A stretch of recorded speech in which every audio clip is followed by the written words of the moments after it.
We do not have any public testimony. We don't have any members of the public present, so we will jump right in.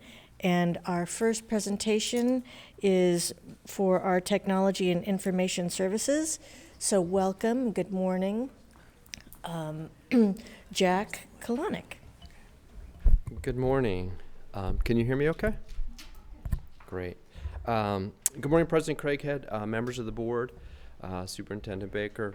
My name is Jack Kalanick. I am the district's Chief Technology Officer, and I joined the organization last fall, October of 2023, and just want to say how appreciative I am of the opportunity to be part of this organization and for the superintendent's support in recognizing that technology and information systems are very important to our educational mission. And so thank you for the opportunity today to give you a brief update on some of the things that are happening in our IT systems.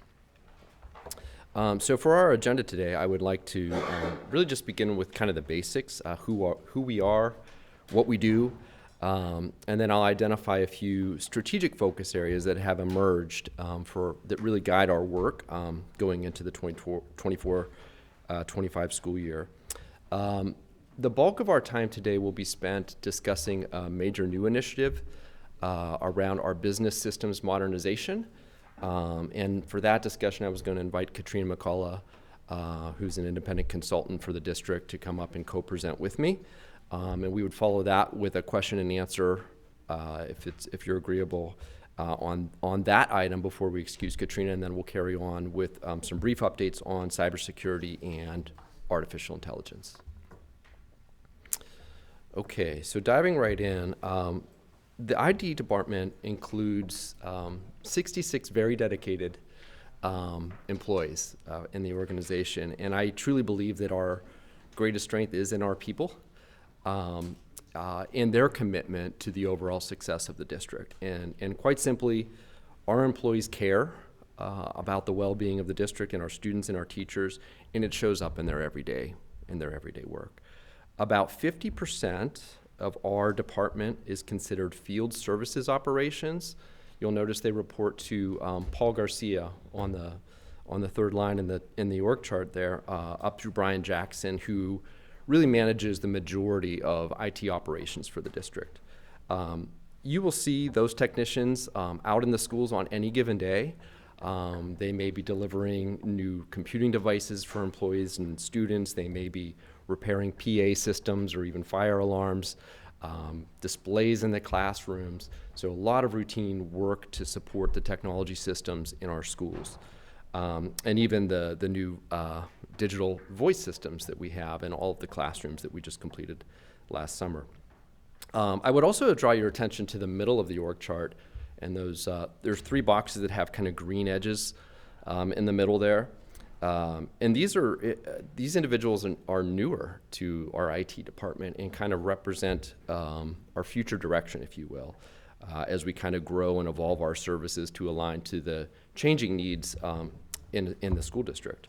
And so in those 3 boxes, I'd like to just call out Mark Powers, who leads our software development practice and some of the data tools, the research tools, and even our school of choice applications and some really critical components for the school district, as well as Lori Hertz-Kafka, who joins us as a project management expert, and she is helping us to organize our work in a way that you would probably recognize like facilities manages their construction projects, right?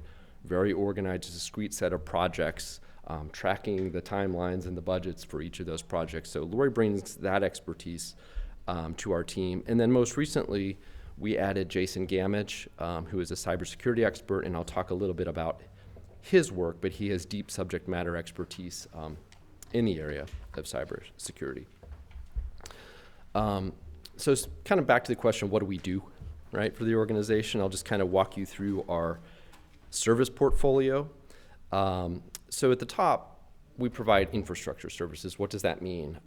That's really our data networks to each of the campuses, as well as we operate 2 data centers that support the broader computing processing for the district. When we talk about telecom, if you think that your home internet bill is high, Imagine ours, right? We have, I think, over 400 gigabits of internet speed and private fiber optic connections to each of our campuses and administrative office. That's over 100 locations. The good news is we also administer the district's E-rate program, and we get reimbursed for many of those telecommunications costs. It's about 90 cents on the dollar that we can receive back from the federal government through our E-rate program there. We also provide the kind of the messaging and communications backbone for the district, so that includes email, calendaring, some of those voice systems, communications, instant messaging applications, those sort of things. And we also support emergency communications for the district. So we provide support for the safety department, for their radios, and as you know, schools use radios as well for their day-to-day security operations. I mentioned we have 2 different data centers. We provide all of the compute and data storage facilities within those data centers. And then moving on, we provide support for the district's business systems. And we're going to dive a little bit deeper into that today. That's really our finance system, our HR system, our supply chain management systems, where we're contemplating a major replacement and consolidation of some of those systems. I mentioned that we are now in the business of the research and data platforms. That includes our data warehouse that you may know of as Elroy, the parent application that parents use to enroll students in our, as well as our school of choice programs. And our cyber team, again, that's kind of an emerging business line for us, but we provide risk assessments and threat monitoring, and we are working on policies and procedures and practices for incident response, because things unfortunately do happen in an organization like ours, and we need to make sure that we're in a position to respond to those types of incidents. And last but not least is our customer support. As I mentioned, this is really our bread and butter, and what we do most of the time is supporting schools. So we operate a call center, first of all, for anyone that has technical support questions or issues at a school. We get thousands of calls. And actually just a couple data points. Last school year, we resolved over 36,000 technology service requests, 12,000 kind of break fix requests. We responded to all of those technology service requests within an average of less than nine business days. So that's about our timeline. And we also measure customer satisfaction and feedback from the schools and the people that call upon our services. And I'm actually really pleased to report that our customer satisfaction rating is about 95% right now, which is the highest I've ever seen in my career. So it really does speak to the commitment of our team and their focus on outstanding customer support for the schools. Quick breakdown of the budget, $22 million. Sounds like a lot, is a lot. It represents about 2% of the district's operating budget, right? And one thing that I would point out that's a little bit different about IT than perhaps some of the other departmental budgets is that not all of our money is in people. We have about 60% of our money in people, and then we have a larger percentage of our budget allocated to equipment to replace some of that equipment as it ages out, as well as some of the more expensive services, software subscriptions, the Microsoft licensing agreement, IBM support, those types of things for some of the enterprise-wide IT services. I'm sorry, just Yes, going ma'am. back to the last slide, it's a little bit hard to see, and especially with the colors and everything. Of course. So the portion that is 12,500,000, what was that one for? Staffing. Oh, that's staffing. Yeah, correct. Employees, salaries and benefits. Right. And then the 3,700,000? Yeah, the reddish area, the 3.7 is in those equipment replacements. Equipment, okay. And the 6 million is in services. And so some of the examples were like the Microsoft licensing agreement, IBM support agreements, some of the third-party tools that we subscribe to. Thank you. Our IT guru was trying to do his very best so that we can't see the... Hide the numbers, hide the numbers. I was thinking you were going to ask about that because there were some colors involved, and it, anyhow, you may proceed. Our friend here, Mr. Miller, as you were asking the question, was telling me staffing, equipment, research. So we got covered. Sorry, I'll increase the font sizes on those next time around. So when I joined the organization, I mentioned last fall, Yumi and I kind of worked together to develop a 100-day plan, if you will, just to help me get onboarded to the organization and acclimated and figure out kind of how do we operate, how are things going. So that really turned out to be a blessing because it gave me a fresh perspective on where we are. As part of that process, I was able to interview with dozens of individuals across the organization, really representing all the different departments. Spent some time getting out to visit the schools. That was really augmented by the invitation for us to participate in the QCI visits this year, so that was eye-opening. There's nothing like seeing the technology in action in a classroom to really gain the feedback and perspective on how are we doing and where do we go from here. In addition to just reviewing some of the artifacts and reports and audits and documentation that had been conducted up to that point. Yes, sir. You used an acronym QCI. Can you? Yeah, those are the quality core instructional visits that are, I think, run through the instructional department. Just wanted to make sure. Thank you. Yes, sir. And really from all of that input emerged 4 focus areas that we're using to kind of anchor our work for the next year. I wouldn't call this the long-range strategic plan. I would call this the strategic focus for the near term, right?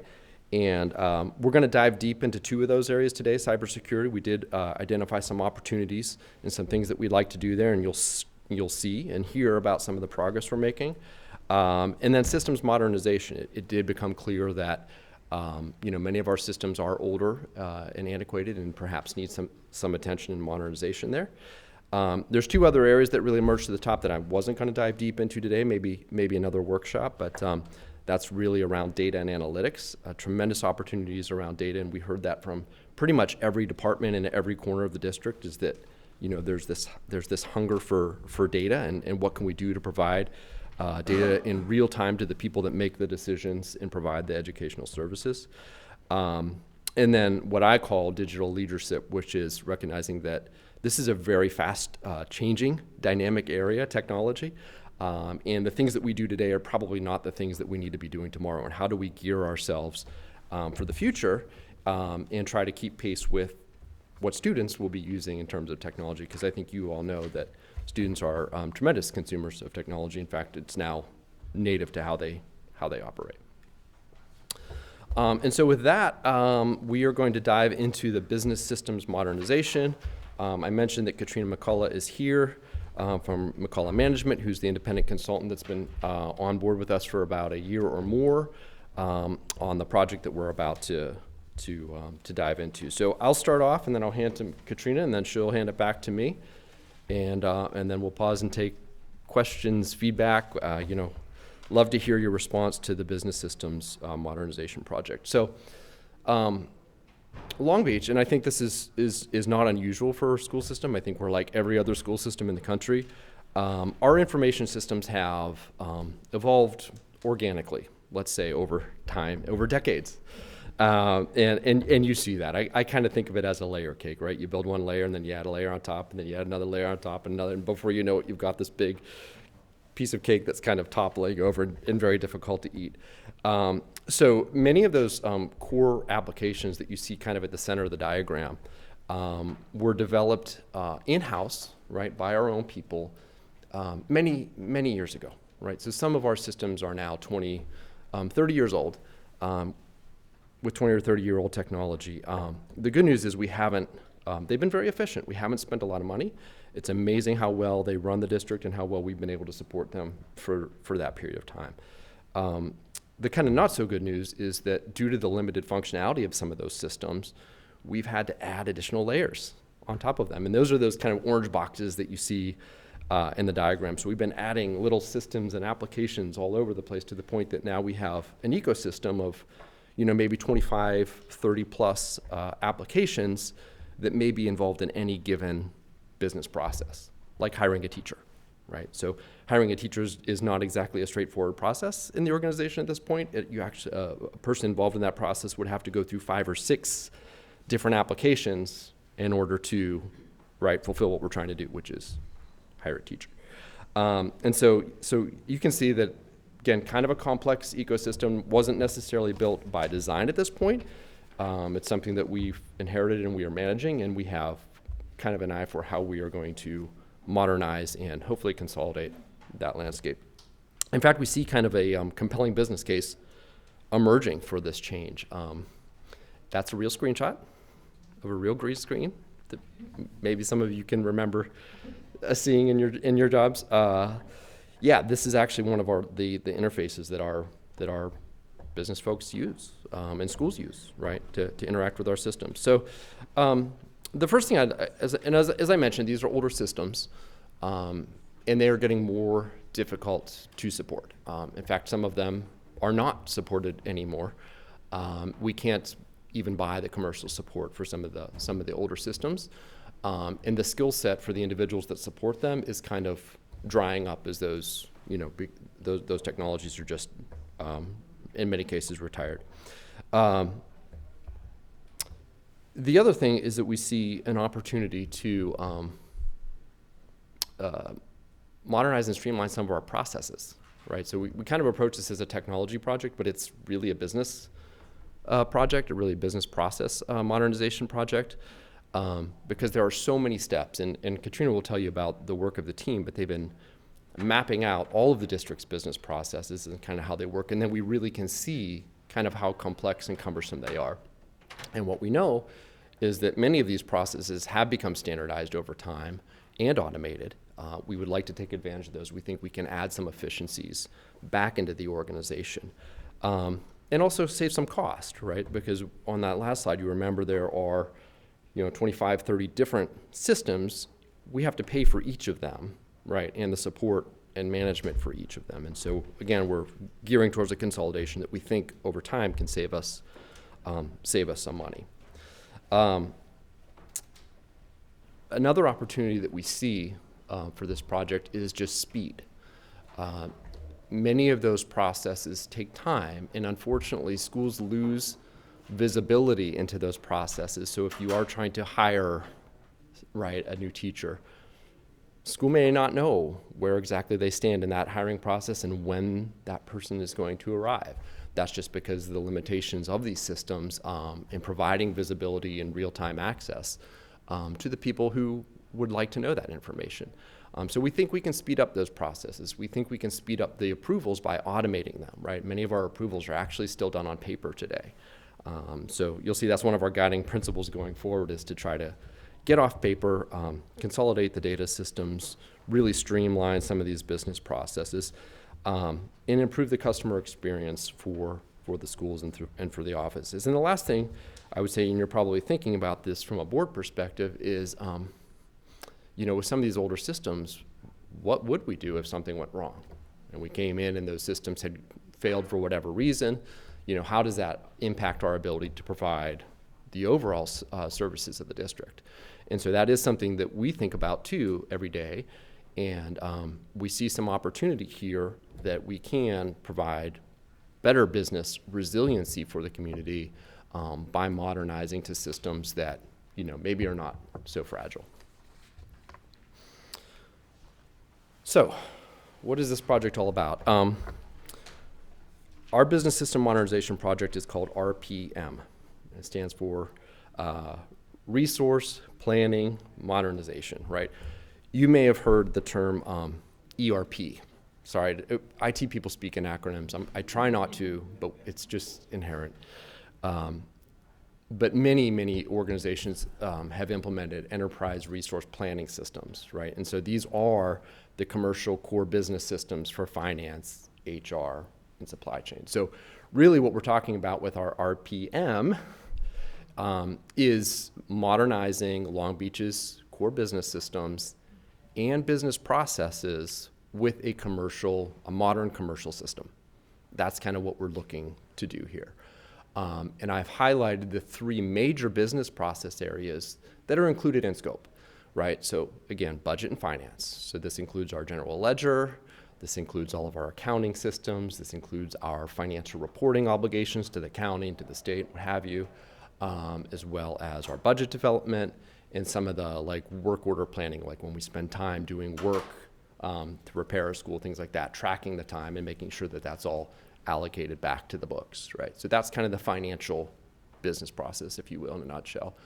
The HR payroll, pretty self-explanatory. It's the entire life cycle of a person in our organization. It's an employee in our organization, from the recruitment to the onboarding, to the payroll, to the benefits administration, right, to maybe transferring to different roles and growing throughout the organization to ultimately retiring from the system, right? So we're looking again for a system that can track that entire life cycle and hopefully help us streamline some of those business processes. And the last part is our supply chain, right? And so this is all of our procurement, the things that we buy for schools, supplies, as we do our RFPs and our contracts and our bidding, right? All of that would be run through potentially the new system, all the way down to our receipt of goods, our warehousing and distribution operations, right? And ultimately the payment for those goods and services that we consume on a daily basis. So that, in a nutshell, is the scope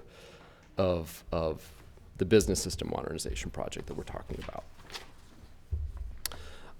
And the first step in tackling anything like this is really just ensuring that we have the proper governance structure established. And I think we do. And I really appreciate the foresight that's gone into this. By the way, today is not day one. We've actually started this work between a year and 18 months ago.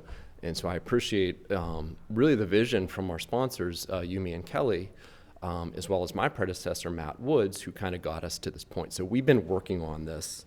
Like I said, Kelly and Yumi are our executive sponsors, and then our steering committee is comprised of really all of the different department leads that participate in those business processes or own those business processes. I mentioned that we have a third-party consultant kind of guiding us through this work because they do this. They've done it in other organizations. They're a little bit more expert in it than we are, having not done something like this for many, many years. And I would also add that not on this slide, but very important, is the broader group of stakeholders that we've been engaged with for the last year and a half, right? So we have literally hundreds of stakeholders across the organization at all different levels and roles that have been helping us to identify the requirements for the new system and providing us input and feedback along the way. And so with that, I'm going to hand over to Katrina, who's going to walk you through the next couple of slides about where we are and what's our process. Got it, thank you. All right, good morning. Can you hear me? Good morning. My name is Katrina McCullough, founder of McCullough Management. Very happy to be here today and happy to be working on this project. So when we started, this is the pre-implementation phase, and we broke this into two major phases. That first box really comprises requirements gathering. The second box is the vendor solicitation process. So for the requirements gathering process, we wanted to take the time to sit with the subject matter experts across all those business processes that Jack had talked about in the prior slides. We wanted to know what LBUSD does, how they do it, but most importantly, why. What are the regulations, the rules, the policies, the guidelines, and the ultimate business objectives? And then we really wanted to challenge those subject matter experts to say, okay, but how do you want it to work? What is your wish list? What are your pain points? How do you want this to run more efficiently? Because we don't want to take how you currently do that and try to force that into a modernized system that's already designed to do it more efficiently. And then with our business systems analysts and our experts in those modernized systems, we married those up, and that's where we got our list of requirements. So we've been working on that for 18 months. We've met with over 150 subject matter experts. 960 hours of meetings, over 3,500 requirements. Why did we do that? Because when you look at why major software implementations fail, almost 100% of the time, one of the reasons listed is not clearly defined business requirements as defined by those subject matter experts, by those team members who ultimately have to use the system.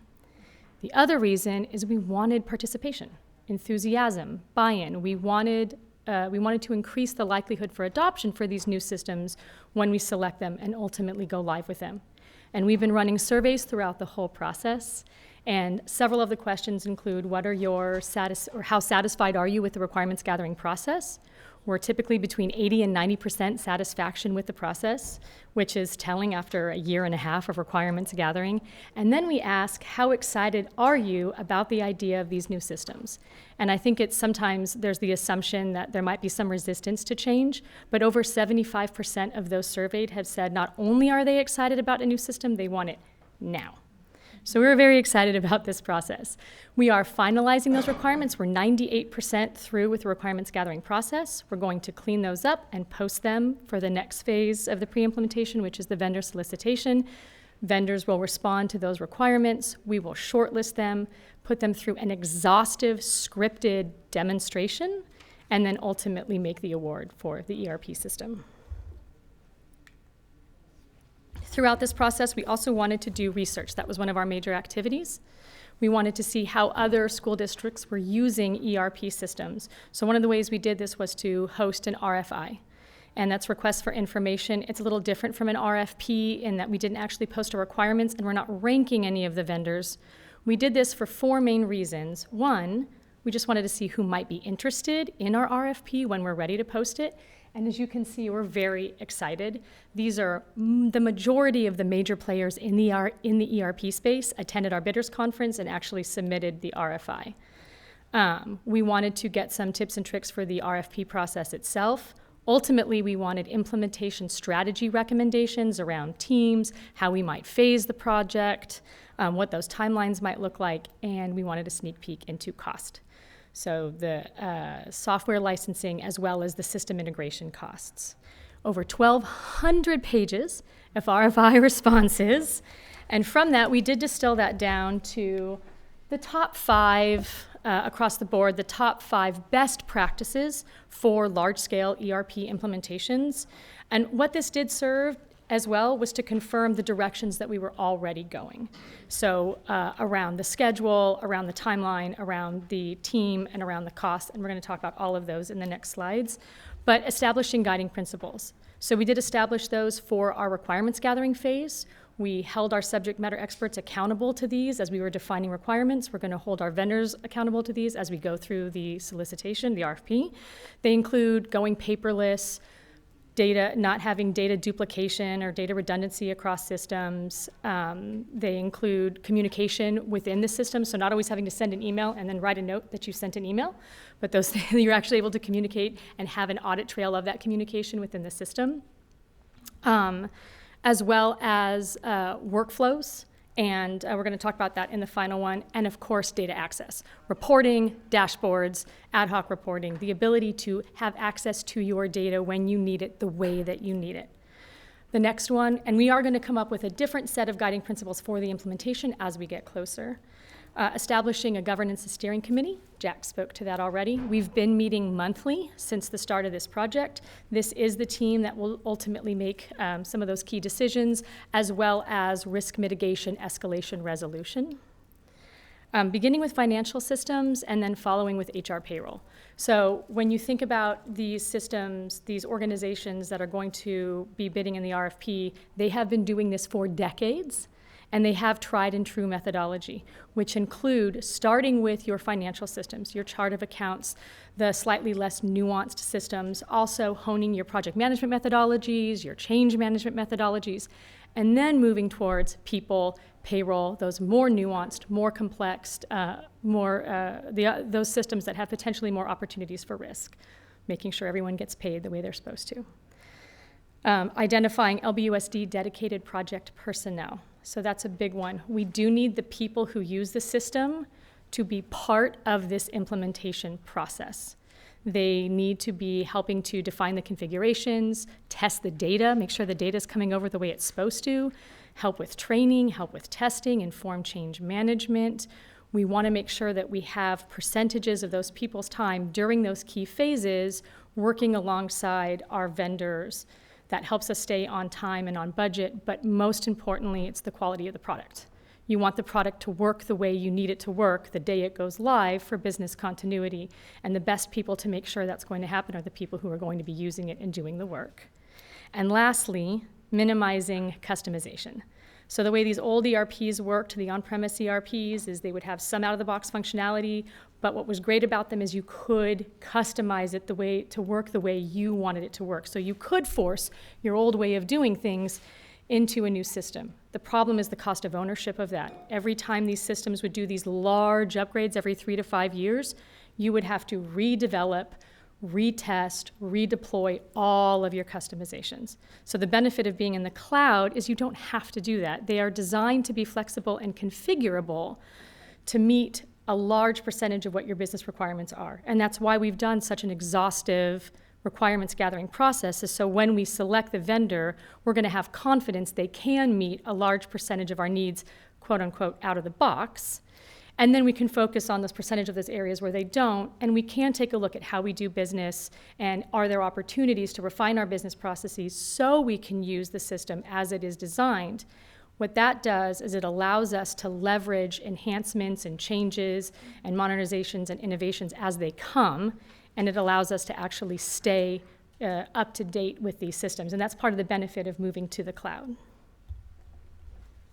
And you can interrupt me anytime. Well, then I got a couple questions. All right.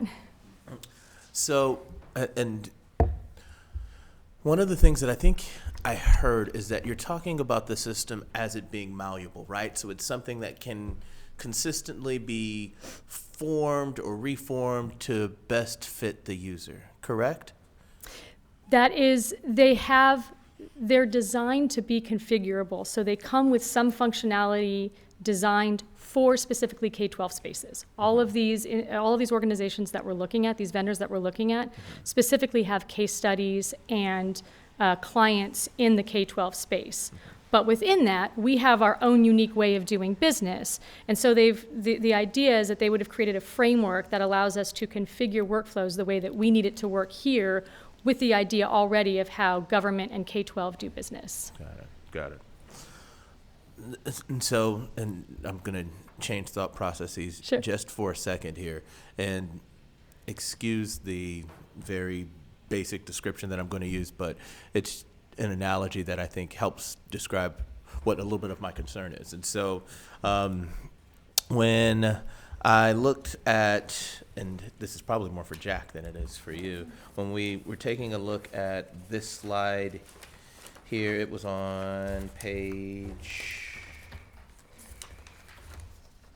8, on page 8, when we were talking about all of the systems within the district, and we're looking at obviously some form of consolidation, right? To simplify it, and I can only imagine how antiquated some of these systems are. So I'm not questioning. Let's leave it at that, I'm not questioning if some of these need to be sunset, right? For lack of a better term. In the same token, one of the things that I've always just had cause for pause is I think about it like finances. And so like when your accountant tells you to diversify your portfolio, it's because if one thing goes down, the complete system isn't shut down, or you're not completely broke because you had all of your money in one thing. Absolutely. And so though we're talking about finances and we're talking about our operating system to a certain extent for the district, I do look at it in the same token where I guess maybe you can explain to me why it's important this work needs to be done, because my fear is that we put all of our work eggs in one or two baskets, one or two systems, one or as we continue to evolve. But if one thing goes down, because this actually happened to me at a previous a place of employment, where the one system goes down and almost 2/3 of my workforce couldn't operate for almost 2 weeks.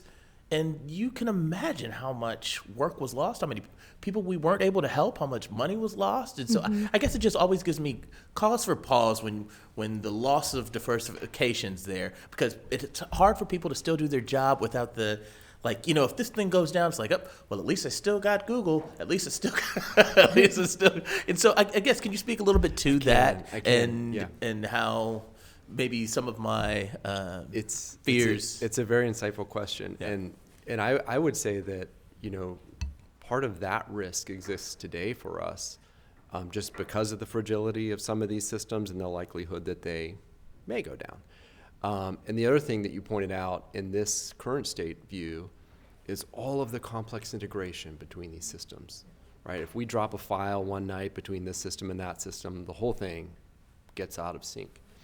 And you're right that if you consolidate, let's say, the majority or even all of these applications with one great new system, what do you do when that thing goes down, right? And so what will happen is it does kind of shift the choke points, if you will, and we become very, very dependent on internet, right?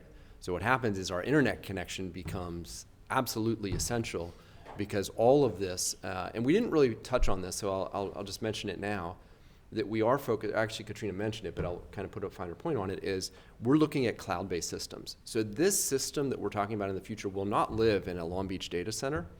It will live somewhere out there in the cloud. Maybe it's AWS or the Microsoft or one of the major commercial clouds. And the way they architect these systems now is that you have geographic redundancy between the AWS data centers, for example, right? So we would have a presence perhaps on the West Coast. We would have a presence perhaps on the East Coast to start to build some geo redundancy.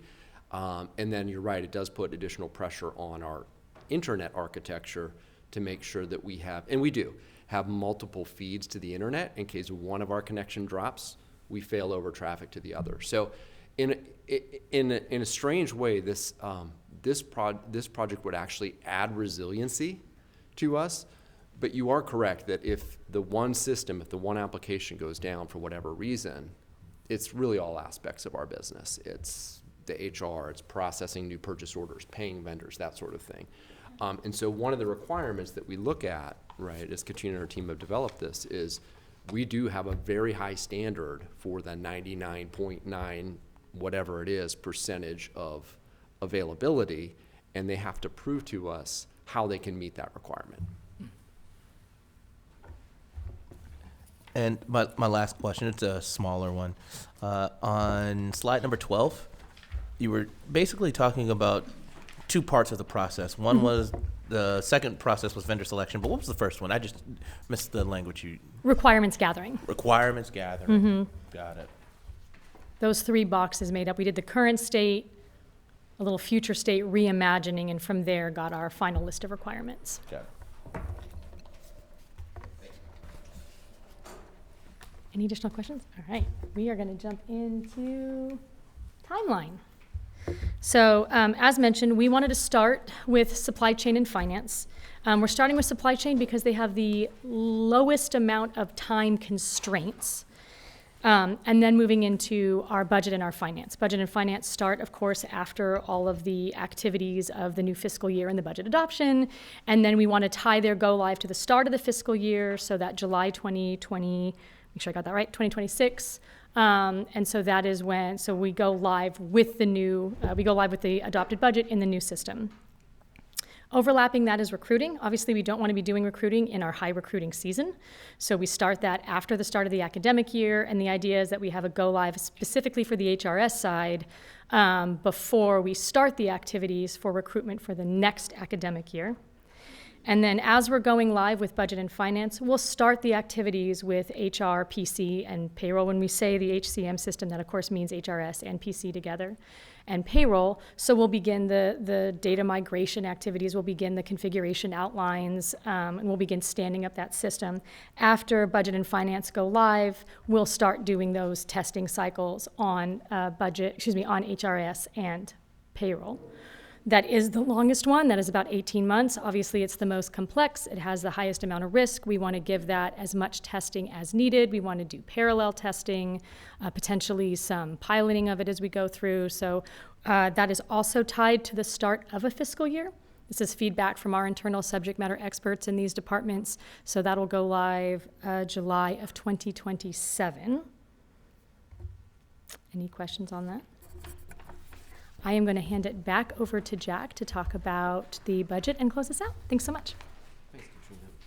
Jack, before you get into the money, Sure.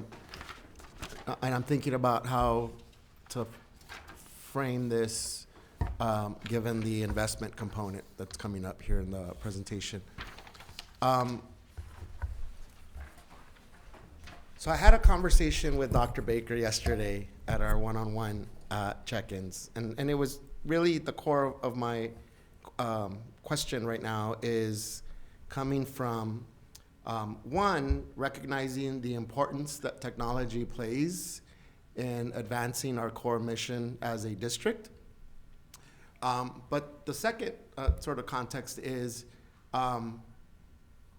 trying to understand how ultimately this, in what ways this, not how, in what ways this is connected to our student outcomes.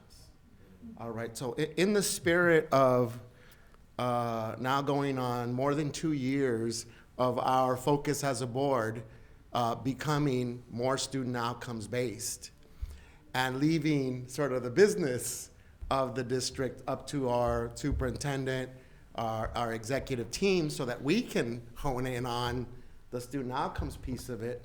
Dr. Baker and I were trying to figure it out, okay, so how do we think about this presentation? So here's 2 thoughts that I have, and then a question, right, that would potentially lead us into the investment part. So one of the things that was magnified and highlighted for us here in the district during the global pandemic was the massive structural deficits that we had as a district in order to be responsive to either a crisis or a system going down. And so, to me, keeping it to the student outcomes focus here that we're trying to lift up as a board, the students and families that were most impacted negatively through whether it's a digital divide or these structural deficits are the same students that we have just developed board goals and guardrails around. Our most underserved students, our socioeconomically disadvantaged students, our students where a language other than English is spoken at home. So in that spirit, right, I would like for us to think through as we think about whether it's investment or whether it's this timeline for implementation, how this connects to student outcomes, right? Otherwise, we end up, and this has been my experience here now on the board for 6 years, taking deep dives into individual buckets of things, and in some cases losing sight of, hey, at the end of the day, we're not technology folks up here, nor do we run the business side and the HR sides of our house, but how do we think about this? Because it's super relevant, super important in the context of how does this provide equitable opportunities for our students? How does this eliminate opportunity gaps for our students and families, et cetera? So suggestion number 1 for me is, because we don't often hear presentations from the technology side of the house, thinking through how we make those connections from what both of you are describing to ultimately how does this get us better student outcomes, right? That's suggestion number 1, to be more explicit in our thinking and in our presentations for this stuff. Suggestion number 2, and this goes back to the COVID point that I was trying to articulate. We invested not as much as what the next slide's gonna be, but a lot of time, energy, resources in conducting a communications audit a few years ago in our district. And I sometimes, when I think about it, ask the question, what's the status of that? What did we move forward on that? What did we not move forward on? Because much like this presentation, it was like, this is super important, this builds capacity, this does continuous improvement, but then it seems like then we never referred back to a big part of that communications audit was the identification of lack of structural capacity, and in addition to having structural deficits on the communication side of the house. So to me, if I'm thinking about communications with our families, with our stakeholders, with our students, internal communications with teachers, with counselors, it all aligns with this. But I would suggest that because much of what you're covering here in terms of things that either could be more efficient or improved on was anchored in what many of us heard in that communications audit. And I would hate for us to sort of be like, okay, we're not, you said it, this isn't day one, right? We've been working on this stuff. Unfortunately for us, we haven't been a part of, okay, what things did we move forward on? What things are no longer relevant from that communications audit? What things did we make improvements and investments on already? For instance, language access and language justice, we invested money in that. And so when we think about interpretation, translation, two-way communication, we have evidence of that. But I don't want us to lose sight that there's a broader context of things that we already knew we had structural deficits in, things that were already identified that needed to be improved.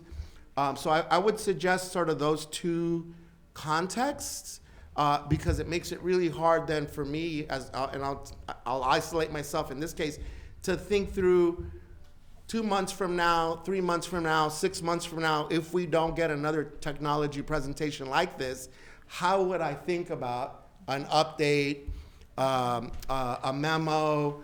Dr. Baker gives us weekly board updates that have a technology aspect to it in the context of student outcomes and in the context of an audit, a comprehensive audit that we did, where I feel personally we just kind of were left with, okay, so what happened? What did we move forward on? What didn't we move forward on? And how is that connected to that?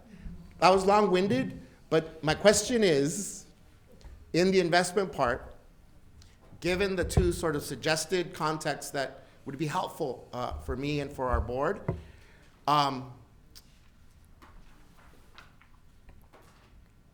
those students and families that are potentially most impacted by this work are also those students and families that are most impacted by our digital divide.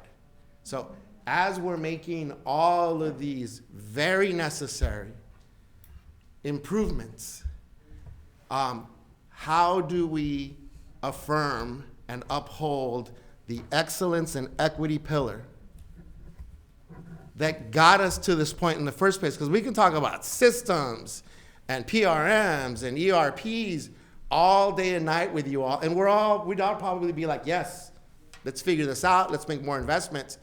But I do want to be conscientious that many of these things in the abstract may have disproportionately negative impacts on those students and families that have already been impacted by not having equitable access to and or ability to navigate new systems, new points of entries, new platforms, when we're still playing, and I'm gonna use this word, catch up through accelerated learning, through our innovation here on the student outcome side. So my question comes back to, how do we reconcile that as a system, we want to catch up technology, but our students and families, 65% on free and reduced lunch, 88% students of color, 12% roughly English learners, 12% students with disabilities.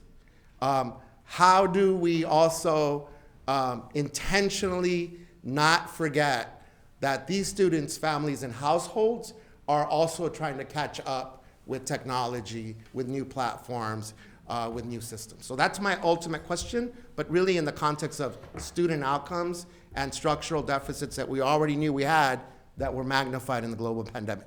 Not to answer today, obviously, those are big questions, Yeah. but to think about how this investment component of it moving forward addresses that bigger question that I have. So thank you. You're right, and I mean, obviously, this gives us a lot of feedback, and something that we can talk more about as we move forward in the project and get closer to the actual investment. But thank you, because it is really refreshing to see that you all care about the constraints that we've identified for ourselves. And yes, we do have to answer that question about how do we justify an investment of this magnitude in something that is not direct services necessarily to our students who are struggling the most in this moment. And we have been actually thinking about this. And I think in some cases there will be more direct correlations in the answer. So for example, on the HR side of things, right, this system includes one of the major business processes is all about people. And I can see how we would tie some of the benefits of, can we get the best qualified teacher in front of the student faster, right? And if we can answer that yes through this project, I think that really speaks to, okay, what are we doing, right, to on the front end to provide those direct educational services to our students, and how does this support that? I think on the other side, you may see more indirect correlations. So for example, when we talk about like the finance business processes or the supply chain business processes, I think what you can expect there and what you should look for is savings, right? Do we think that implementing a system like this will drive the cost of goods purchased down because we are more sophisticated in the way that we compete with the marketplace and invite competition and actually drive some costs down and create savings that can be regenerated back into the instructional programs? So I'm not sure that this thing is going to completely pencil out to say, hey, we're going to generate a ton of money that we can save over here. But I think it's we are going to have to identify what we think really leads us to this point of an investment of this magnitude. And the reason I mentioned kind of resiliency and ongoing business services is because we do have to think about, what does it look like if we don't, modernize or take advantage of some of these opportunities? There may be a day in our future where we struggle to transport kids or to feed kids or to, record attendance or whatever the case may be, enroll students. So we have to think about some of those, adding capacity and resilience, because we never want to find ourselves in a position that we can't, fulfill our mission to the community. But thank you for that. It certainly gives us some food for thought, and we will come back and have more discussions around that. Jack, can I pause for a moment too, just to build on what you've asked Dr. Benitez, and I also want Dr. Brown to share something about communications, just because you raised the issue. I so appreciate the prompts relative to any presentations, especially as you all talk about governance later this morning and think about the best use of your time. You can imagine that a project like this is going to touch every single aspect of our work in the district, and so the decision to use time to at least lay a foundation for what has been happening for 18 months, what is going to take, as you see, several years of timeline, was to at least set a foundation with you all in a workshop setting where you can ask questions and get the lay of the land, so to speak, so that when we then more efficiently provide you regular updates, come with contracts, and for other discussion, you have that foundation to draw upon. So just thinking about that. And then also, Dr. Brown, if you'd share a little bit just to the point around communications. So as you were talking, I was working to synthesize what you were asking and thinking through the context of the structure of the house, which is what this awesome team is describing, and then the user experience of who lives in, who accesses, who has needs within that house. So specific to the communications audit, on August 7th at our workshop, our communications team will be bringing back a report out on the recommendations around the audit. There were 8 items, most of which have been completed, a couple of which are in progress, and one of which really isn't pertinent right now.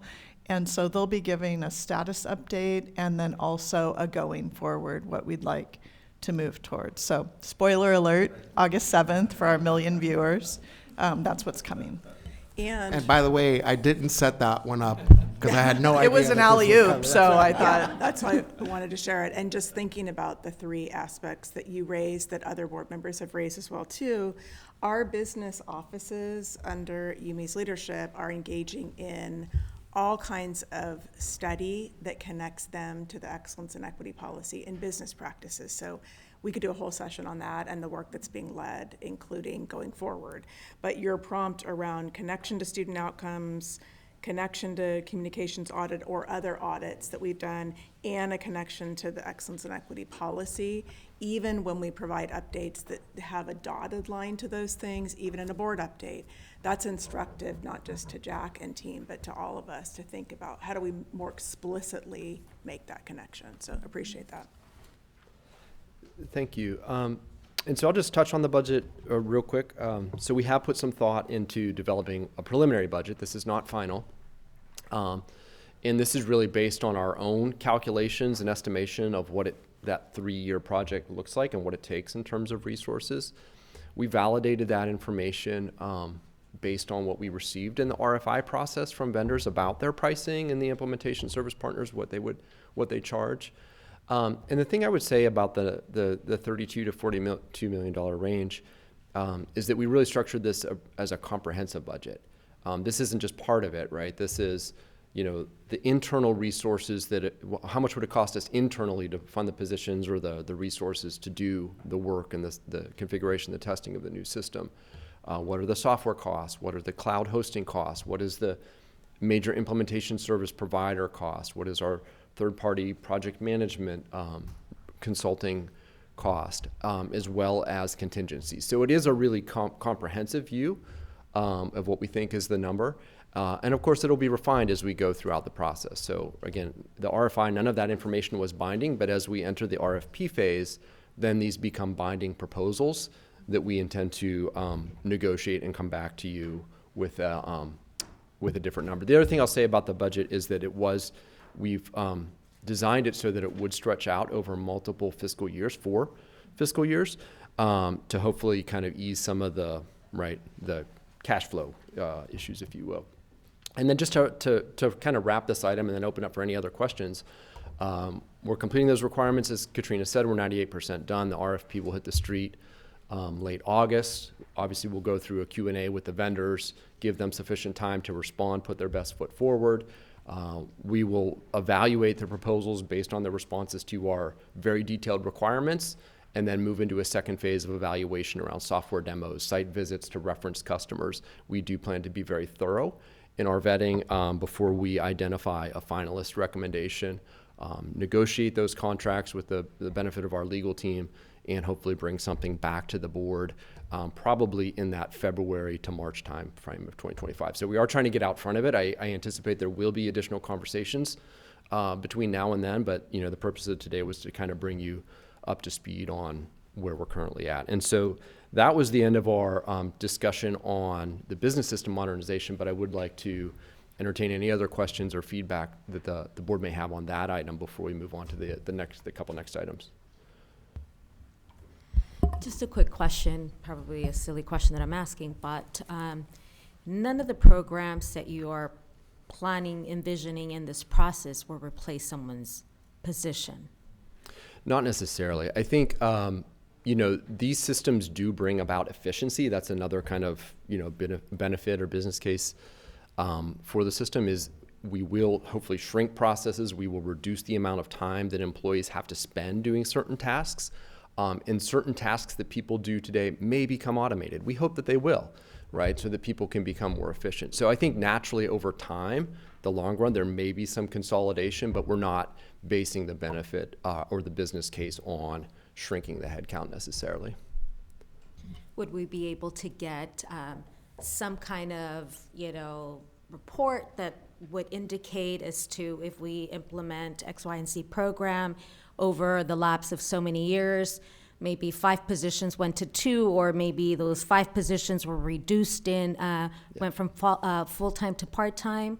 Just want to make sure we're also not impacting staffing. Sure. in Yeah, the yeah, we process. can do that. And we are still trying to identify exactly the impacts. We don't know yet, right? I mean, we know there are some groups that will be more heavily impacted than other groups, right? There are people that use these tools as part of their everyday jobs. This is what they do all day, every day, right? They're going to be more heavily impacted.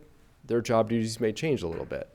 There are other folks like at a school that may use these systems for 1 or 2 or 3 hours a day. They're going to have kind of a lesser impact. So we're mapping out those impacts as we kind of figure out how we go about the training and the kind of change management process throughout the district.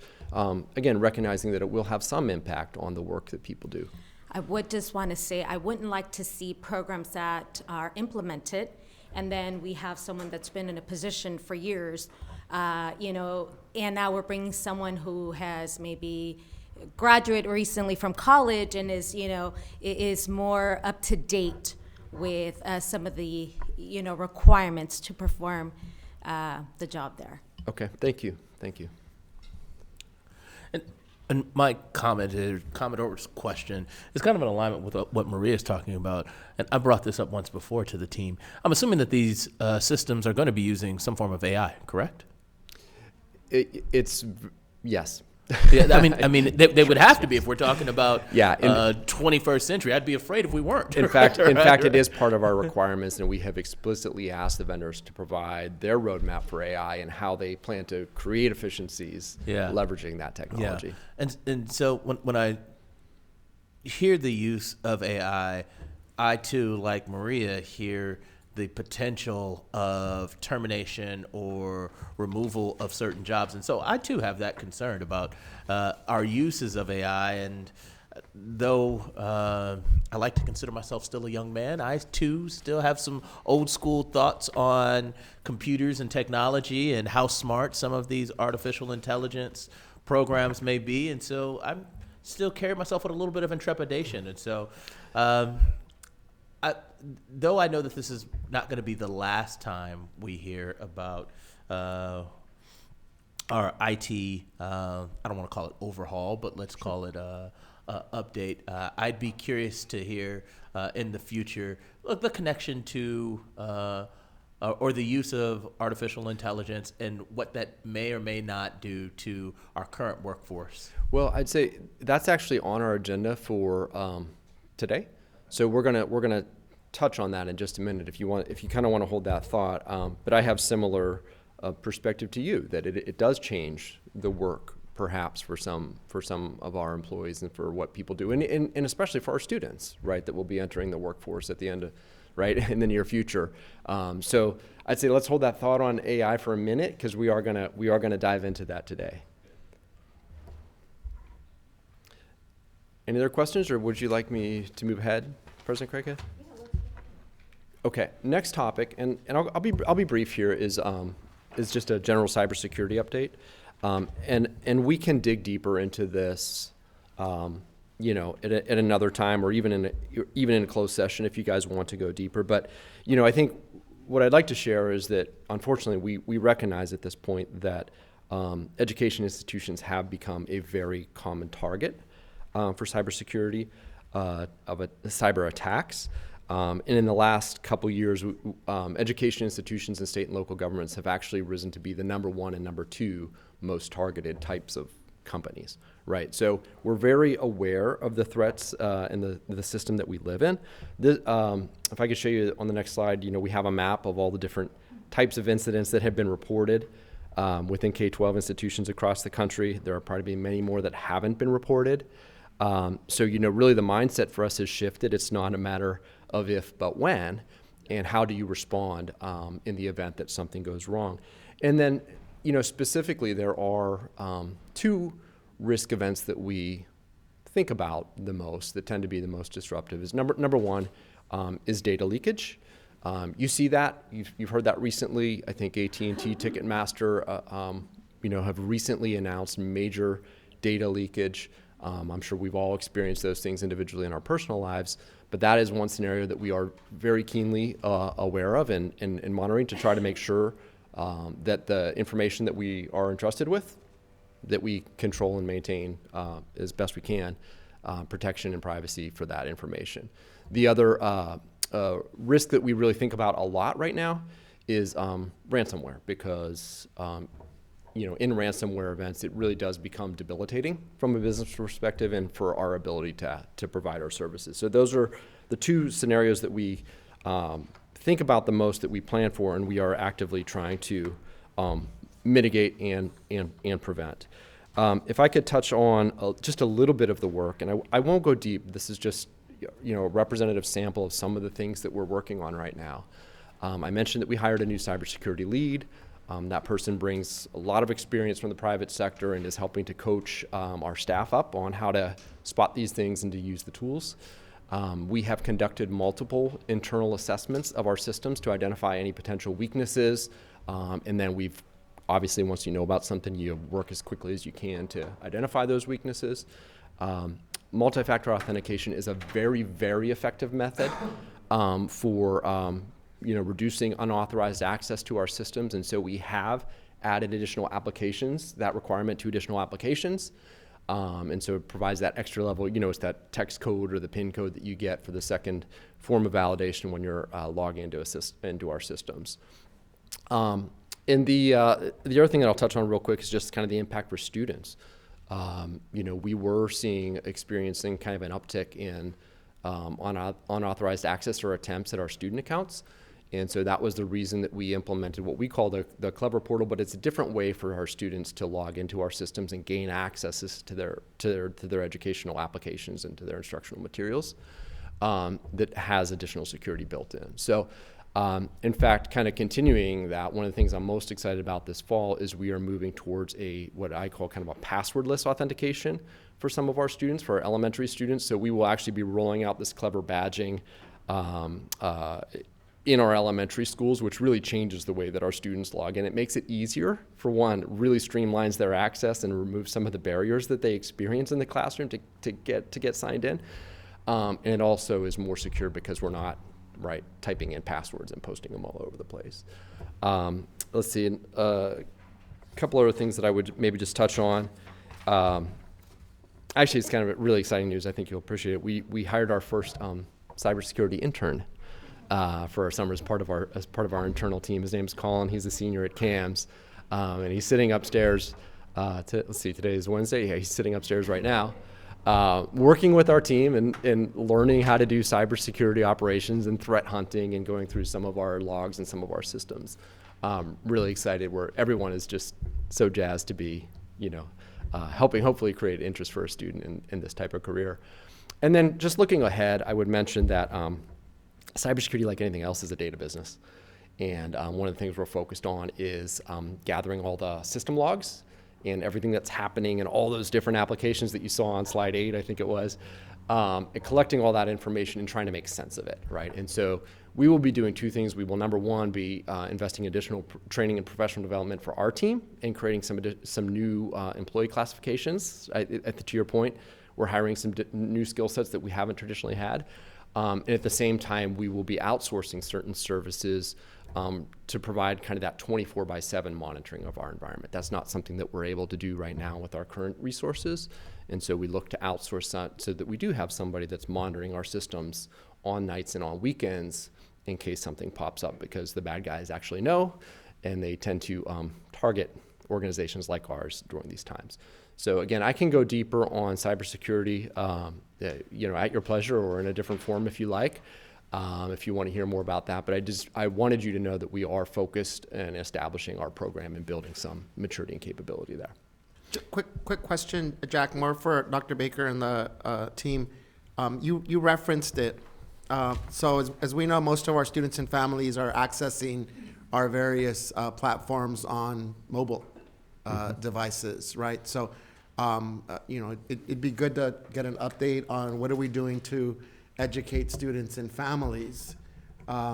Because again, we'll have these platforms, whether it's Clever, Parent View, Canvas, I'll walk by, I'll use the example, my now 7th grader's computer, and 10 windows are open with 3 classrooms open and, student view open. And so I think it's also about addressing my earlier point, right, for those households and families that are now completely relying on these platforms. As you know from the cybersecurity work, those are our vulnerable points of entries, right? Whether it's a mobile device or, as most research has shown, it's usually working families that are over-reliant on whether it's a phone or a mobile device to access all of their privacy issues. So, not for today, Jack, but in the spirit of what you just shared, sort of what are we doing on the student, family, household side of things? Great point, thank you.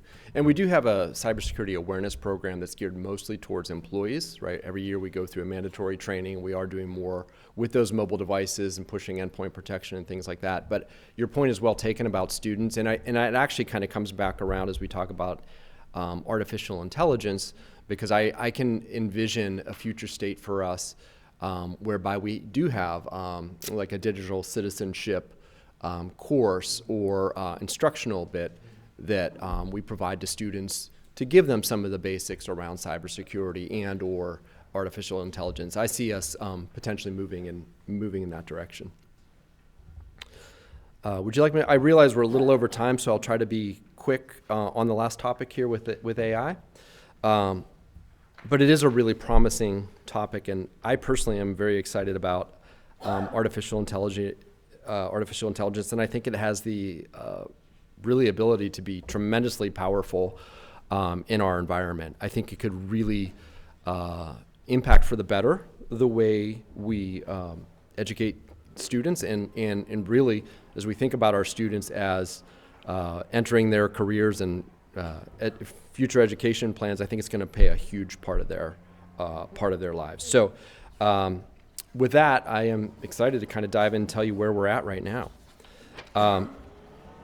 I would describe our approach as not necessarily leading edge or bleeding edge on AI, but more of a fast follower, right? So we are well aware of what's going on in the industry with AI. We have been studying other school districts, and we're well aware of what they're doing and some of the lessons learned in other districts, but we are plotting out an approach that I think that makes sense for Long Beach. And so Superintendent Baker asked me to reach out and maybe establish a task force to start to look at it, and that's what we did. So we reached out to principals, all the different departments and offices, and asked for volunteers that would be interested in exploring AI together to learn, what should our approach in Long Beach be. And you can see we have a pretty good cross-representation, really exciting group. We've met a couple times already. We are now meeting on a monthly basis, and that will probably continue for the foreseeable future until we get some of our goals met. And the other thing I would say about the task force is the group has now identified 3 different subgroups to focus into specific areas. One of those areas is policy. The other area is use cases and tools, right? And you'll see there are some very compelling and exciting use cases in education. And the last team is really focused on professional development and training for the adults in our system. The task force charge is really just to explore the responsible use of AI in those graduate, adult, and system portraits. This is kind of how it ties into Vision 2035. We are taking some deliberate action to learn about the technology, to hear from the community in terms of what they want and how this is perceived, establish the guiding principles that can lead us forward, and develop the initial policies. And when I say that, I would say that our approach on policy is not to create new policy just around AI, but is how does AI get incorporated into the updates for our existing policies, right? So that's kind of how we're thinking about the policy piece of it. And then, of course, the professional development piece, and really, the instruction in the potential applications within our instructional and business sides of the house. When I think about, we've done a little bit of work to identify, what are our goals. So within the next 90 days, we are focused on pinning down those guiding principles. And we've seen from other organizations it is really important that we pay attention to the ethics, to the privacy issues, to the fact that you need to have human oversight of these tools, right, in order to make sure that we can build on a foundation of trust. We are working right now on some of the policy implications, and what I would share with you is our current policy position in case we haven't discussed it or you haven't thought about it this way. Our default policy to this point has been that we allow access to these types of tools for the adults in our system, right? So adults can use ChatGPT or any of the commodity products for OpenAI, but we have traditionally not yet opened those up for students because we wanted to figure this piece out first.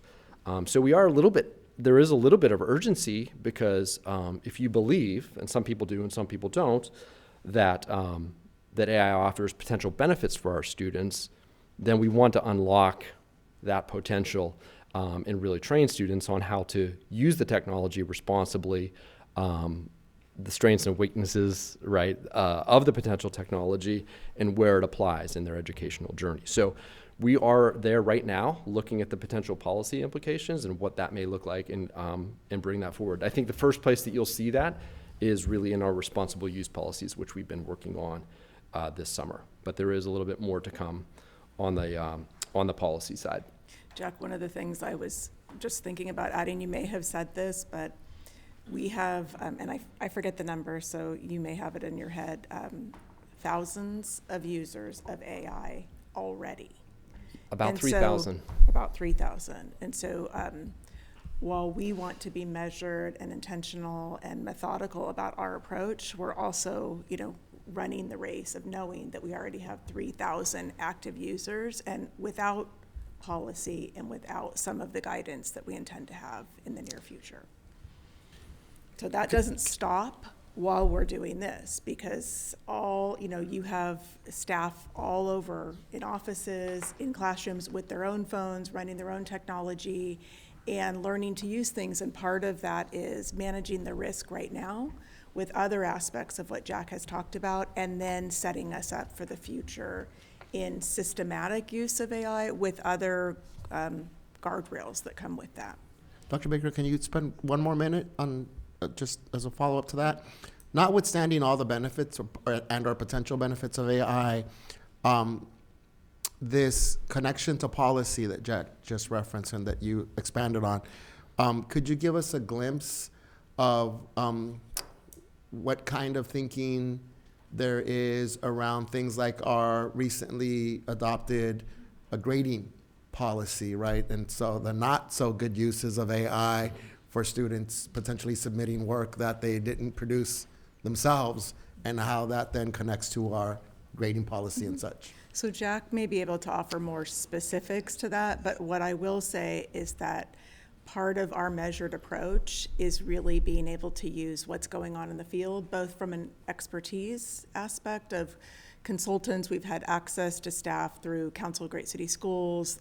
Jack and I participated in a cohort through Chiefs for Change on AI leadership and developing that more measured approach, so that we're thinking about things like policy. So we're learning our way into what we need policy-wise, but Jack may have some specific ideas. Yeah, I think specific to that question, and this is a good example of, that policy may need a future update to address what we see as allowable or appropriate ethical use for students of these tools and how that factors into grading. I don't think we have a specific recommendation for you there, but I will share that we've explored a few other districts that have already established their policies for students, and one that I would describe for you that I think is really interesting is kind of laid out this way.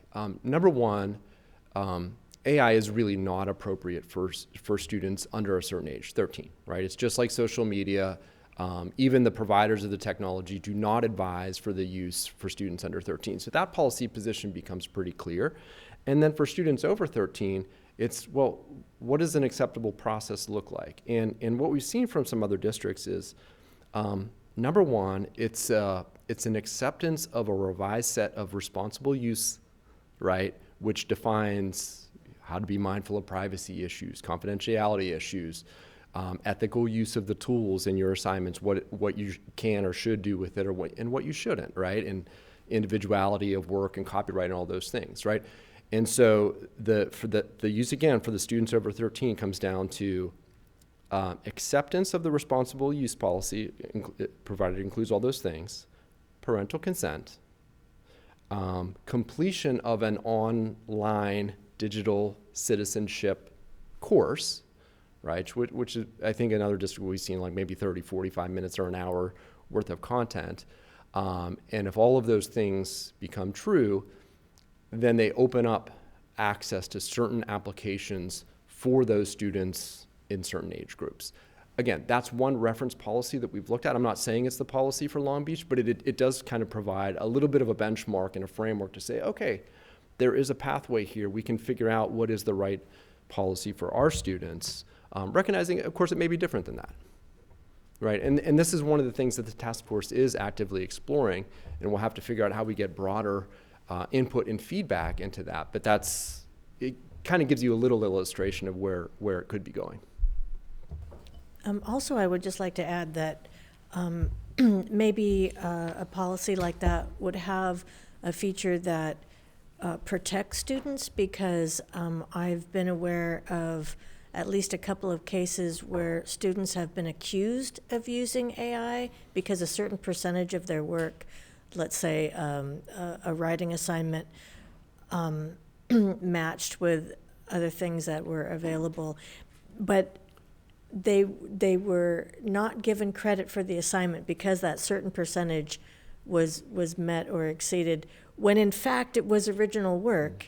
It was just their bad luck that part of their work matched up with something else. So I think we also have to build in and design protections for our students, and then maybe on the PD side, guide our teachers into how they can use certain programs or whatever to help them detect the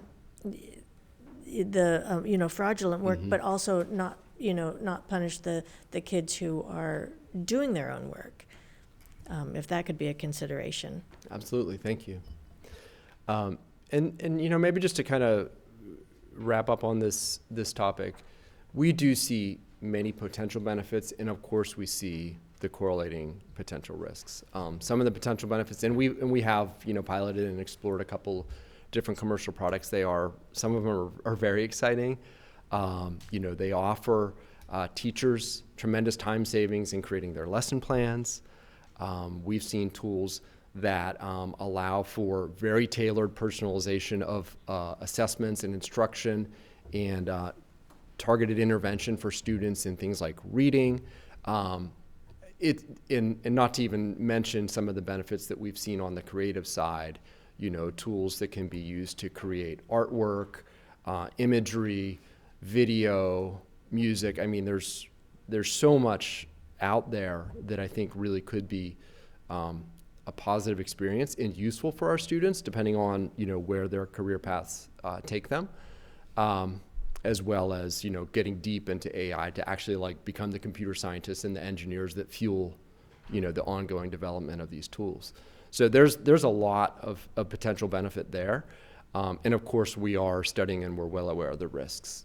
The number one risk that has been raised from education, we've seen some data and some reports on this, is really around the privacy, protecting information, making sure we have those guardrails in place so that our confidential student data doesn't end up in one of those public models that we don't control. And there are some other risks too. Our task force has really latched on to the bias in the models, right? We recognize that these are data sets that are created based on biased data. So how do you overcome that? How do you overcompensate, right, for the fact that what the machine is telling you is also inherently biased because of the data that was used to program it? So those are some of the deeper issues and potential risks that we're thinking about. Again, very methodical approach in how we're doing this. We're at phase one. We're exploring, trying to set up the guardrails and the policy and the professional development components of this. From there, we will move into kind of piloted use cases, maybe a handful of schools, a couple different applications that are really going to speak to the outcomes that we're looking for, the student outcomes that we're looking for. And then maybe in the longer run, we may be making larger investments, but we haven't made any enterprise class investments in AI to this point, and it's not in our foreseeable future. We're going to work up to that as we kind of work through this process. So that's AI in a nutshell. I'll close there. Again, I apologize for running long today, but happy to entertain any questions or feedback you may have. Well, thank you. I think you have a question. Can you make it quick, because we're already... Yes, Yeah. my apology. You gave us this number in the beginning of the presentation, and I may have missed it or misheard it. How many employees total do we have in the technology space? Oh, in technology, 66. Oh, 66. Okay. Mm-hmm. Yeah, see, when I heard it, I thought I heard 26. I was like, man, that seems awfully Oh, no. small. And so what is that in regards to, what would you consider like in regards to IT support to a campus? What is that, 1 to 5? Yeah, probably? we have different ratios. I'd have to get the exact numbers for you. At high schools, we have a dedicated technician for each comprehensive high school. Okay. But at the middle school and the elementary levels, it's a ratio. It's like 1 to 3, 1 to 5, right? Where the technician will split time between various campuses. Okay. But it's always the same campuses, so that they know the environment, they know the leadership and the teachers at that school. Okay, great. Glad to hear. Thank you. Yes, sir. Thank you. Thank you so much for the presentation, Jack, Katrina. Very interesting stuff. We're going to take a very quick break, and we're going to get back to work at 11 to talk about our student outcome focused governance.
We have kind of a tight schedule today, so we're going to get right into our next discussion. And our next item of business is the student outcome focused governance. So the board has been provided materials to go over and study, and this is an opportunity for us to kind of revisit our conversation on student outcome focused board governance. So one of the things that was provided to us was a summary of Board of Education meetings time breakdown. And first of all, I just want to thank the people responsible for doing this, because this is a huge effort to go through the minutes and notes of every meeting. I believe Letitia and James did that, so thank you so much. Going through every single meeting for the past 12 months and breaking it down as far as how much time we're spending on each item. And I'll just say that from all of our materials, from our work with the Council of Great City Schools, AJ, and our board bylaws, there are so many sources that tell us to truly be a student outcome focused governing board, we should be spending 50% of our time or more on student outcomes. And we can see by this time breakdown and summary that that's not happening. We're barely at 25%. And even taking into consideration that we are just getting started with the monitoring of our goals, that this upcoming year we'll be spending more time on the monitoring because we will have more data. We still need to design our meetings in such a way that we can spend more time on student outcomes. And so there are two ways I see that happening. One way to make the meetings more efficient is we have to take a critical look at what's on the agenda, and that means perhaps making the difficult decision of eliminating something from the agenda. And then also, what can we build into the agenda so that we are spending more time and that we do have more of a focus on student outcomes? So the first part that I'd like to address is what we're spending time on. And so this is my way of opening up a dialogue with my colleagues about how we're spending time with meetings. And I believe we've heard a suggestion or recommendation about maybe moving retirements out of our agenda and maybe acknowledging our retirees at a separate event so that we can properly acknowledge them, but focus our meetings on business and also keeping our meetings at a more efficient time of 1.5 to 2 hours. So that's one thing I'd like to propose, that we do that, move that from the agenda. Another thing I'd like to propose is that we eliminate our board reports at the end of the meetings. As you can see, we spend 10% of the board meeting time in board reports. And as far as keeping the meeting to the business of the district, and in an effort to streamline the meetings and truly anchor our work in a student outcome focused way, I think we need to move the board reports from our meeting. And here's an idea, and I don't know how everybody feels about this, but I'm thinking, and this is going to create more work for our media specialists, but they're going to enjoy it, I think. And I'm just, yeah, there was laughter from that part of the room. I don't know what that means. But here's my idea on that. I'm thinking we can do videos that are accessible from the website. So when you go to the Board of Education, you look and you see, oh, District 1,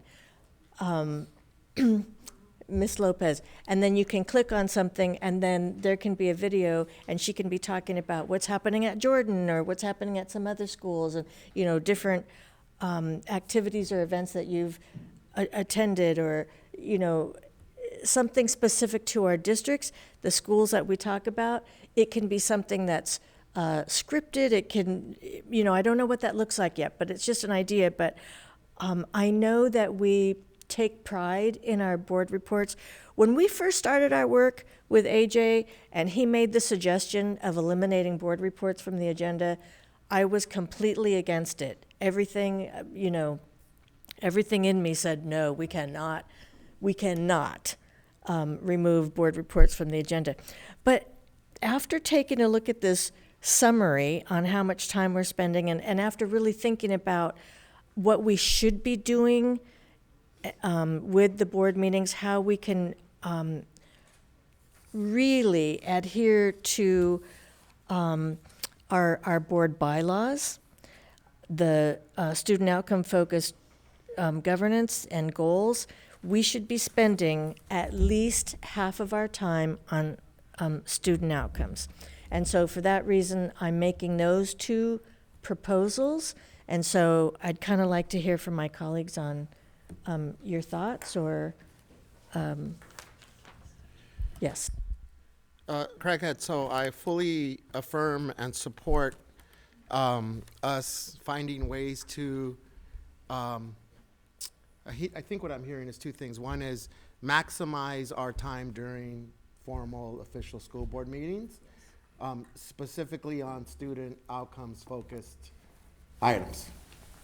And as a part of that, making or having the discussion about what things we could eliminate and or reduce from our current agenda board meeting format, while at the same time building up the student outcomes focused items. Is that the sort of what I'm hearing? Yes, and I would also like to add that one of the other materials that we had was some rubrics from AJ Yes. that he supplied, and after taking a look at that, I noticed that, or maybe it was from the book, I don't know, there was a lot of reading material, that we should be taking a look at each of our goals at least 4 times during the year.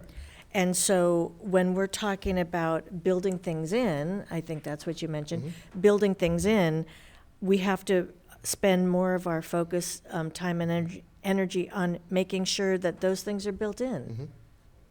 Okay, sorry, I Yes. interrupted. No, I just wanted to make sure that I was hearing what you just shared. So, here are some things that I'm considering, building on what you've prompted us to think through. The development of board agendas, as our board policy currently dictates, sort of has 3 avenues.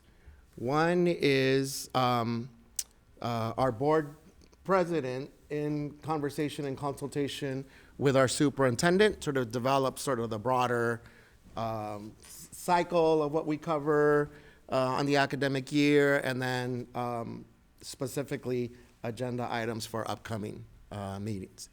The second avenue that we have, correct me if I'm wrong, Wayne, here, by policy is a board member can propose an agenda item. I think the formal policy is that if we do that during a board meeting, it requires a second, goes to discussion, all that stuff, and then we can say, in an upcoming meeting, let's say in the next 60 days or whatever, I'd like to propose that we get, I'll use an example, an update from our communications audit.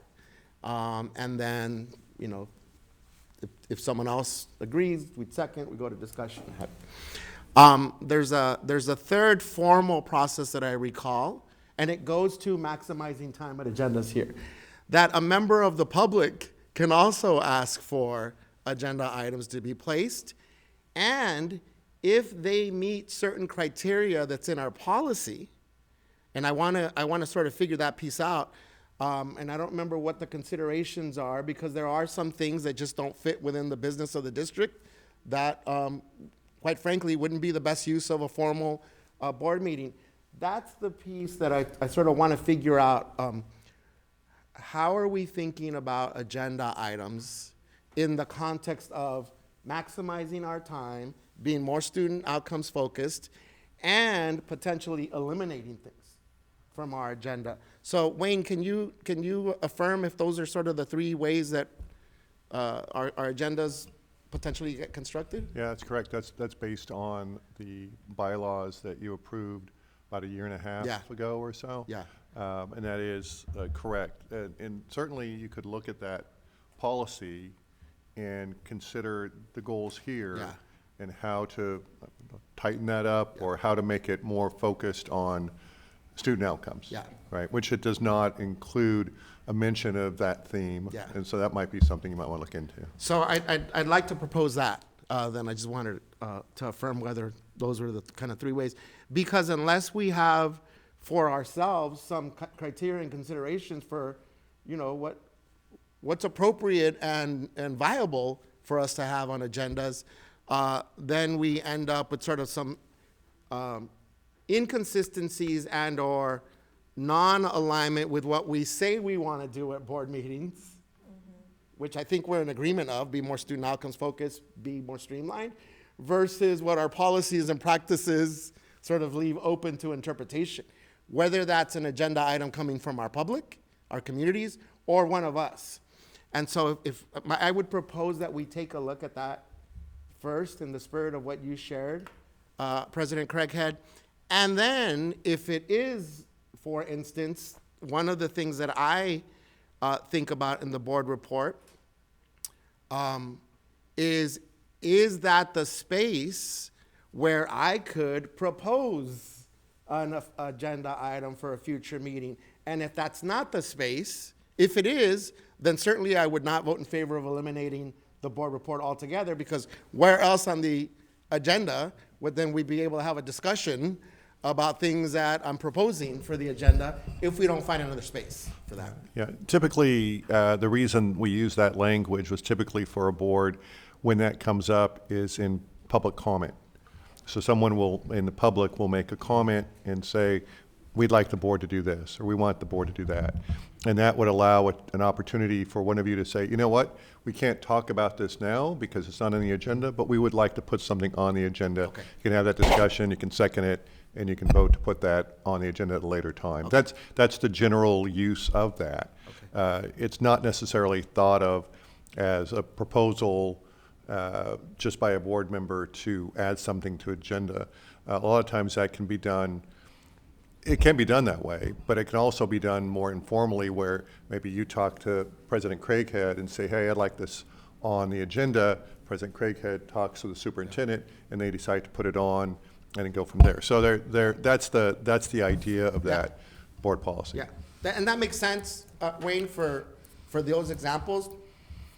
I'm thinking more sort of the organic conversations that take place across the entire meeting, that then I'm like, hey, 2 or 3 things came up, and we've talked about some of these things in previous meetings.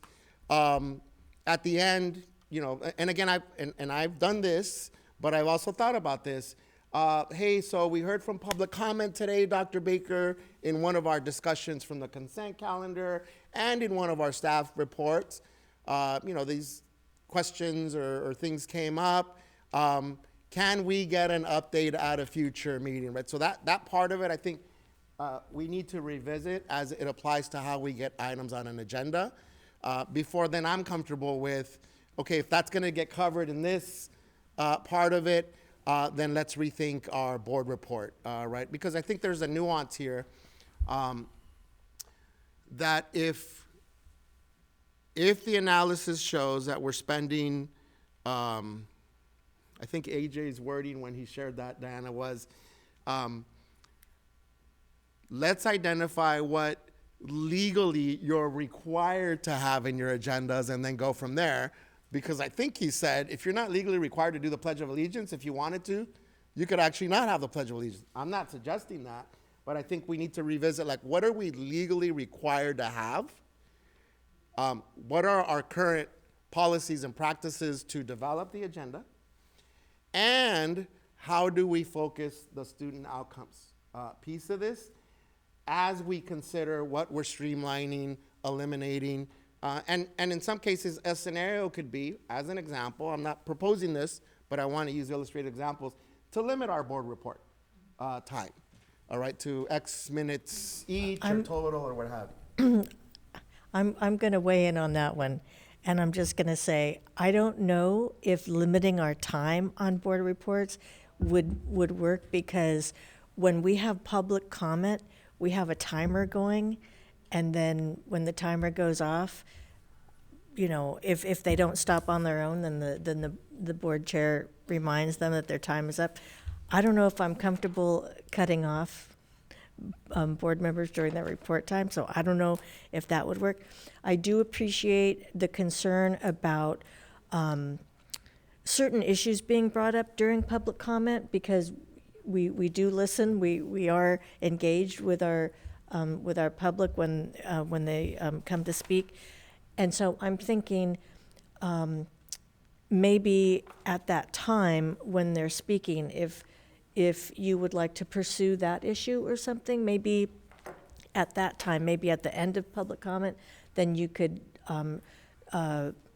direct an inquiry to the superintendent or whoever about whatever issue it is, and we can take care of it right then and there, because I think that's a really good point, is a lot of times the public will bring up an issue that we would like to pursue, that we would like maybe either to see on a future agenda, or that we want to make sure that this issue is being taken care of. So I do appreciate that point.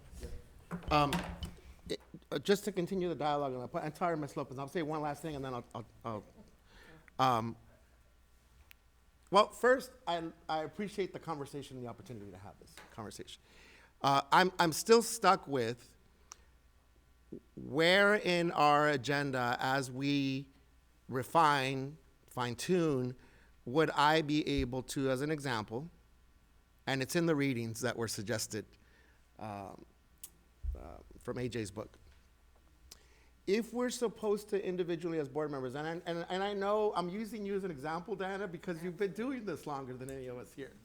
If we're supposed to be upholding our community's vision for success, and part of the responsibility that comes with that is to engage with the communities that we're trying to represent, and then there's no other space in the agenda for me to share that I've met with. I went to the CAC meeting. Here's what I heard. I went to the Sankofa meeting. Here's what I heard. We screened Crip Camp. Here's some of the issues that came up. Or I had a chance to meet with community members afterward. In as much as it aligns with our Black student success efforts, and or my question is not, I'm not saying, right now we're not taking action on anything, right? I'm not saying I would be opposed to figuring out what to do with the board report, but if there is no board report, where else could I say or bring up or lift up those questions, issues, concerns, and great things, right, that we're doing as a district, if I'm only going to be able to, and I'm not trivializing this, Wayne, say, here's what we heard in public comment today. Well, what if I met with 100 other people during the last 2 weeks? So not making a decision on how we think about the board report, but if we are considering those kinds of things, I would say the same things. I would use the same rationale if we said, you know what, in our staff celebrations, we're no longer going to do, not that we're deciding this, but as an illustrative example, retirement. My first question would be then, where would we do that then? So again, my thing is, if we're gonna rethink or not have board reports, where would we convey, I've had the opportunity to attend X, Y, and Z events, activities, I've met with these stakeholder groups, because I think our communities also need affirmation from us that if they're not able to come and give public comment, if they're not able to send an email to all of us, if they're not able to use the formal mechanisms to get items on the agenda, then how do they know that we're listening actively and that we're upholding community's vision for student success? Broader question, and I'm not taking this away from the proposed rethinking of the board report, but I would use the same rationale for any of the other items.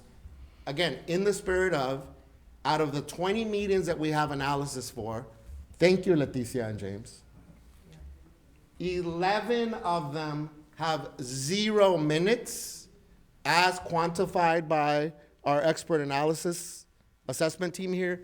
0 minutes, 11 out of 20 meetings allocated to student outcomes. So it's not just for me about eliminating and streamlining, it's also, okay, what are we gonna build into that? And how do we align our board, our adult behaviors gotta change, right? How do we align our adult behaviors to then also, whether it's in our board report or the proposal of agenda items or the upholding or the monitoring, how do we uphold on our end of the deal? Okay, we're going to continue that, but I think Ms. Lopez has been waiting. I just actually want to echo that. I think we definitely need to spend more time with student outcomes, but I certainly think that the public elected us to also hear from us.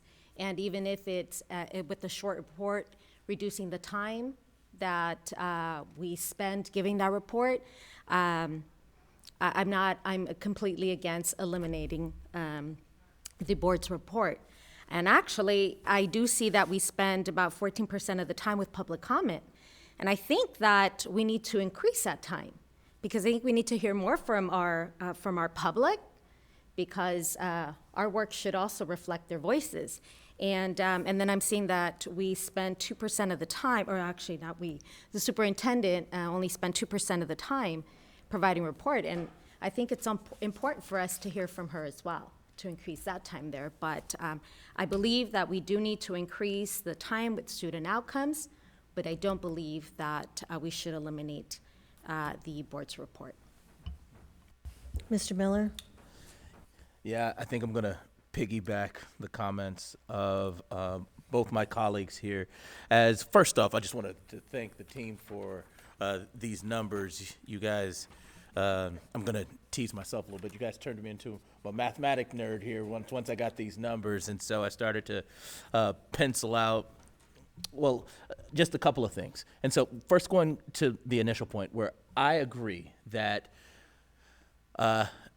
in the positions that we are in, I think that it is important for us to uphold, which is an important value to me, which has been an important value to the Long Beach Unified School District, which is affirmations, which is uplifting those who are doing good work and making sure that they feel seen, they feel recognized, they feel heard. And I think that the district has continued to try and push that value over the past 4 years that I've been on the board, and I'm very much appreciative of that, as I can see it from the CIC community every time that they hear that we've gone to a board meeting, to our folks working for our Black Student Success Initiative, and them hearing that, yes, we are hearing from the community, we're seeing the work that you're doing. And so continue to share that information, share our interest and level of support during our board reports, I think, are important components to which are truly the values of the school district. But it doesn't take away from what our initial goal is, which is our student outcome governance component of it, the purpose for this meeting. And so the one thing that when you break down the numbers, what's the age-old saying? Even data can lie to you, right? Right. And so when you look at our student outcome governance numbers, yeah, you're right. It says 24%. But the part that we're not bringing up is that we had over 11 meetings where we didn't bring up student outcome governance. So that's really the whole, not necessarily the percentage of time, right? And so I think that when we take a look at spreadsheets like this, though the information is very much valuable, not getting too caught up in what we initially planned to quantify, which was the percentage, which I'm appreciative of, but really seeing kind of the behind the scenes, like, man, I can't believe that we had, just in the past 20 meetings, we only talked about student outcome governance 9 times. Like, that's probably our bigger issue, not necessarily the percentages here. And so that was one thing that came to mind. And then I started to nerd out a little bit, and I had to do some math. And so using these exact numbers, we would have to cut out more than 50% of the total time over the past 20 meetings to meet that 50% goal. So from a numbers standpoint, using these exact numbers, understanding that, yes, things would have to change one way or another, our board meetings would be a little bit over an hour and a half long. That doesn't do our district justice, the work that's being done to finish our board meeting in a little bit shorter than 1 hour. I just truly feel that understanding 2 sides of the thing. One, that we're not talking about student outcome governance enough, and 2, all of the work that's being done in our district. There's no way that you can talk about the over 10,000 employees, over the 60,000 students, and all the great work that's being done in meeting 2 times a week for a little bit over an hour. 2 times a month. Oh, 2 times a month, sorry. And actually, according to AJ, the ideal meeting is 1.5 to 2 hours. So in order to make our meetings more streamlined, we would need to try and make it under 2 hours. So what I'm hearing from my colleagues is that we value our board reports. We value that time.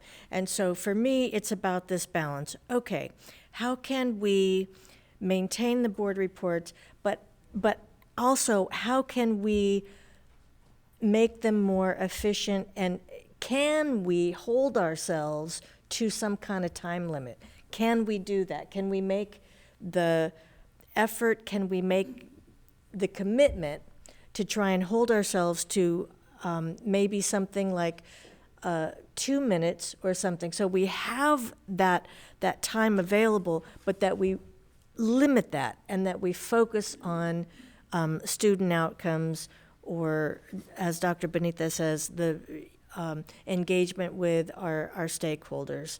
And I see 2 hands ready at the button, but Dr. Benitez was first, so we'll start there. I'm sorry. Close? Okay, thank you. Thank you, Madam Chair. So I'm going to bring it back to our, we had 2 attorneys in the house today. Here's what I would actually. Can we take any action on this item today, Wayne? Because I don't see it listed as with any actions attached to it. No, it's information. So all of this only. is all hypothetical Discussion. right? No. Which gets me to the point that I'm trying to make. I think that we need to revisit our board handbook with our board policies and practices in 2 avenues, Madam Chair. And again, I'm not eliminating the consideration that you asked, right, about the board report. One is doing an analysis of that policy or those policies, right, to make sure that the student outcomes piece is in there. Otherwise, anyone can propose any agenda item, and that's fine, but we're going to have a gap then if what we're trying to do is have more student outcomes focused based discussions. I think it also sets the tone, I'm going back to the adult behaviors, that we can hear public comment all day and night and be engaged with it, and if we do 2 hours of public comment, yes, but to know that, hey, we prioritize these goals, these guardrails, some of what we hear in public comment, I don't think we should do an analysis of this, really can be easily redirected back to our team for clarification, for follow-up, that may not necessarily need to end up in an agenda. And we need some guardrails for ourselves to hold ourselves accountable, right? Second piece is, so that's my suggestion. Let's look at that. Let's have a discussion in whatever way is meaningful and appropriate. Second piece is, if and when we do make any consideration for, let's say, a time limit on board report to make it more efficient, you know this better than any one of us here, Wayne. Unless it's codified somewhere, then Diana can spend all the time and energy that she wants. She's not going to stop me from exceeding my 1 or 2 minutes, right? So we also need to give the board chair the tools that they need to be able to, not that she, is going to be able to control us or whatever, but all of us, starting with myself, need to think through how we're going to do our political posturing up here when we're talking to our community stakeholder groups.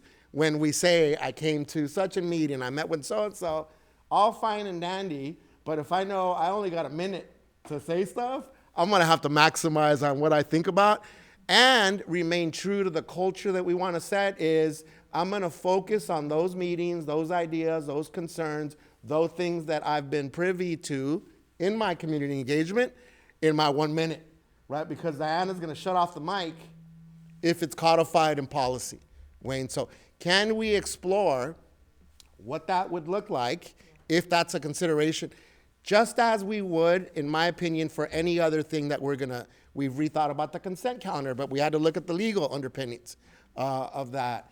I'm gonna find the way, and I know all of us here, of sneaking it in my superintendent advisory group report out if I have to. So I am also fully in favor of, thank you, Diana, can we find other ways, given the IT technology investments that we're gonna make, whether it's through linking through our board website right now, where if I can't get to everything in my board report, I think this was the idea that I heard, Diana, to do a quick twice a week, hey, here's what Juan's communication with and to community is. You hit on the whatever link on the board site, and then when I do my board report, I'd be like, don't forget to link, hit the link to my thing, because I can't cover in a minute or 2 minutes or whatever. So again, just to be clear, suggesting to look at our agenda, but then to look at, okay, what could streamlining this look like? Because I would not want for us to make decisions or engage in a discussion without having some guardrails for that. And just quickly, I like the and not or. We can do a quick, short, brief, student outcome focused report and have something that's linked. So it's just building on what we already have. Mr. Miller. Yeah, mine's is just more of a point of clarification in regards to the time allotment for our board meetings. And so I too agree with what we've read and what we studied in regards to AJ's suggestion in regards to 2-hour meetings. My point is, and I want to make sure that I'm clear about this, is making sure that we still find a way to support and be informed about things as just as important as our IT suggestions, things that are going on with our Black Student Success initiatives. And maybe it isn't in a formal space where it has to be supervised with the legal team and everything else. But I think that the dedicated time and information we still need to find a portal, a system, a way to communicate those things outside of Joe's board report, because like I said, I know how much work, I've seen how much work, I'm appreciative of how much work goes into our system, and I know that it would, though from a voting and student outcome governance standpoint, 2 hours should allot, because that's how much a human being can really devote true attention and has the energy. So I completely understood the principles and undertones of that information, but I still have a little bit of cause for pause, because I know of how much more information, how much more detail, how much more support we can provide to the district needs to be said, needs to be shared. And the fact of the matter is that we might not have the space outside of our board meetings to do so. And so I don't know what that looks like. Yeah, and I see our partnership as staff, in particular mine, as listening to you all, and even if there are things that are selected to be handled, I'll say handled outside of the board meeting itself, that staff can come back with some prototypes, some ideas that you can then decide, option one looks like what we're going for. Could you combine these kinds of things like a Board of Education newsletter? We currently send out board highlights. Myrna Aguilar from the marketing and media team does a quick version in English and Spanish after the board meeting. There's no reason that couldn't be an increased presence for you all, which each of you could have a corner that's either newsletter or video that includes policies. In our last meeting, I heard you talk about access to policies and what that could look like for families. A separate newsletter that's connected to the board's webpage that then gives you direct authorship of your voice from your communities, as well as some of the things that you voted on and that you want the public to have direct access to. So listening in, our job is to listen in. We'll come back with some ideas, and that you can think about which of those ideas or combine them into something that you'd like to test out at some point. You're not voting on something today, but just it'll allow us to do some in-between meeting work. The Board of Education TikTok page? No, I'm kidding. Okay, so in the interest of time, we're going to move on, and we're going to move this conversation into the monitoring calendar. And so I hope everybody's had a chance to look at that. My preliminary observation is that goals 1 and 2 appear on the monitoring calendar 3 times, and goals 3 and 4 appear on the monitoring calendar twice. And according to the guidelines set forth by AJ for our student outcome focused governance, we should be looking at these goals 4 times a year, and we should be looking at our guardrails at least once a year. So when we look at the summary, we see that we have to be more intentional with our design of the agendas so that we can incorporate the monitoring and making sure that we're looking at our goals more often, and that we built it in the beginning so that next year, and heads up, Letitia, we're probably going to want another one of these next year, but that when we look at the summary, it's going to look a lot different, and we're going to have this refined, but we're going to set ourselves up for success by building in more opportunities. So I would suggest to you, Dr. Baker, and also to our senior staff, please try to find ways that we can have opportunities to see student outcomes so that we don't end up with meetings where we're not looking at student outcomes at all. And I do want to turn to Mr. Moskowitz and Dr. Madrigal to speak to this, and also just to remind you all that there weren't established board goals and guardrails until late in the fall. So I wanted you to give yourselves a little grace around that we had, for 2 years, we had been presenting district data around district goals as a way of practicing this idea, the concept of focusing on student outcomes. And then we took a pause after we presented last summer the summative data for the prior school year. And in that pause, the refocusing was on really drilling down and looking at the data that you already had to determine the goals that you would set as a board.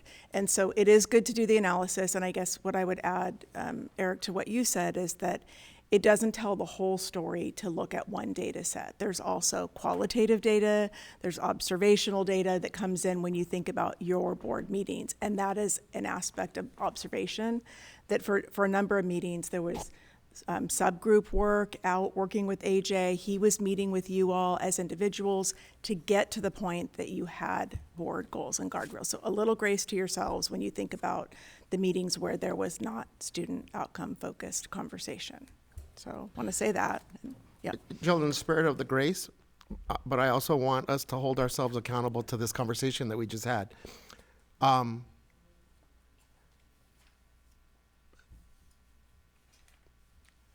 Sorry if this doesn't come out right, Leticia and James. Leticia and James should not be doing our work. This was our superintendent directing them to help with this conversation. We should really be the ones doing the self-analysis and self-assessment of our board meetings, because I think the other thing that gets, we build our capacity, we feel vested in the work, but I think the other thing that gets done for me is it also would illustrate, if we had a conversation and had a agenda item on this, how each of us is thinking, what items each of us is thinking are student outcomes focused, right? So we may have different perspectives of, I might count something as, oh, that's student outcomes. One of you may not count that or count something else. I think it would be fruitful to have a conversation in terms of what are our own understandings of the monitoring calendar, of our discussions, of items that may be an LCAP presentation, but that may be connected to board goals and guardrails. Because in the analysis that was provided, there was also a different row that had budget, and I think LCAP was in there where there was some time there. It may not on the surface be obvious that it's student outcomes or not. So I would ask us, Madam Chair, to actually, for the next time that we do this, and maybe we reach out to AJ and the team to give us some coaching and training, that tool that you referenced at the beginning, it should really be us doing the analysis and evaluating ourselves in that spirit. And then I could follow up and ask Jeff and or Wayne, hey, this idea that I threw up, that we got to figure out the Brown Act part of it, about having a shared file before meetings. So if Doctora Madrigal and Brian are going to meet with the Student Outcomes Focused Governance Superintendent Advisory Group, and we want, and we have follow-up or feedback on a presentation or an upcoming, how do we make a document, a shared file, publicly viewed, where all of us could weigh in, even if we're not on that superintendent advisory group, before a meeting, so that we can also streamline and be more strategic. Juan Benitez not hogging up 30 minutes of time for his questions, because then the public would be able to see a document where I've asked questions ahead of time for a meeting, and that my colleagues know, okay, that's covered, right? So I'm gonna look for other stuff in the meeting, because we don't really have that. I mean, we have a very fruitful, and I'm so appreciative of the conversations with Veronica and Brian, but none of my colleagues here sort of know the context of these things. And then, you know, if we're relying on me or Doug to report out on these things, can we revisit that, Wayne? Like, how could we have a shared process, public process and document of us throwing out questions or follow-up, bringing it back to AJ's, differentiating between tactical questions, right, that could be asked, how many people were surveyed, what was the methodology used for this, versus the bigger, broader goal and the questions. I said a lot there, Diana, but yeah. I think Dr. Baker's last comments sort of got me thinking about that piece of it. Yeah, too. And I have two things. I hope I remember both of them. So when you say we should be doing this work, and you're mentioning the student outcome focused governance advisory group, so this work can be done in that group, perhaps, but also it makes me realize that with our the structure of our current board, two of our board members were not privy to the original conversations when we began our work with AJ in the fall of 2020. And so I'm thinking it would probably be in our best interest to have some type of refresher course and bring AJ out, and then that would be a Brown Act meeting, because it would be agendized. It could be a special meeting outside of our regularly scheduled board meetings, but I feel that we would benefit from having that refresher on inputs, outputs, outcomes, smart, making our goals smart, which we have, I believe, but also maybe a little bit of guidance on the monitoring calendar, just so that we ensure, and I'm going to go into the next item now, we can talk about both things at the same time, the self-assessment part of it.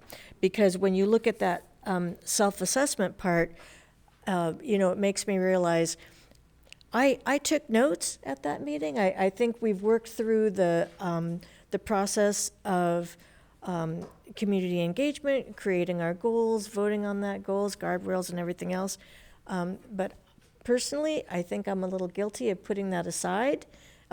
I have my notes and a notebook and everything, and I'm very thankful for having this item on the agenda today because it gives us an opportunity to revisit the work that we set out to do, and also to see, are we on course or not? And if we're looking at these rubrics, in some respects, we're on course. We're doing a good job in some respects. But I honestly couldn't give us a very high score because there are certain things that we simply have not done.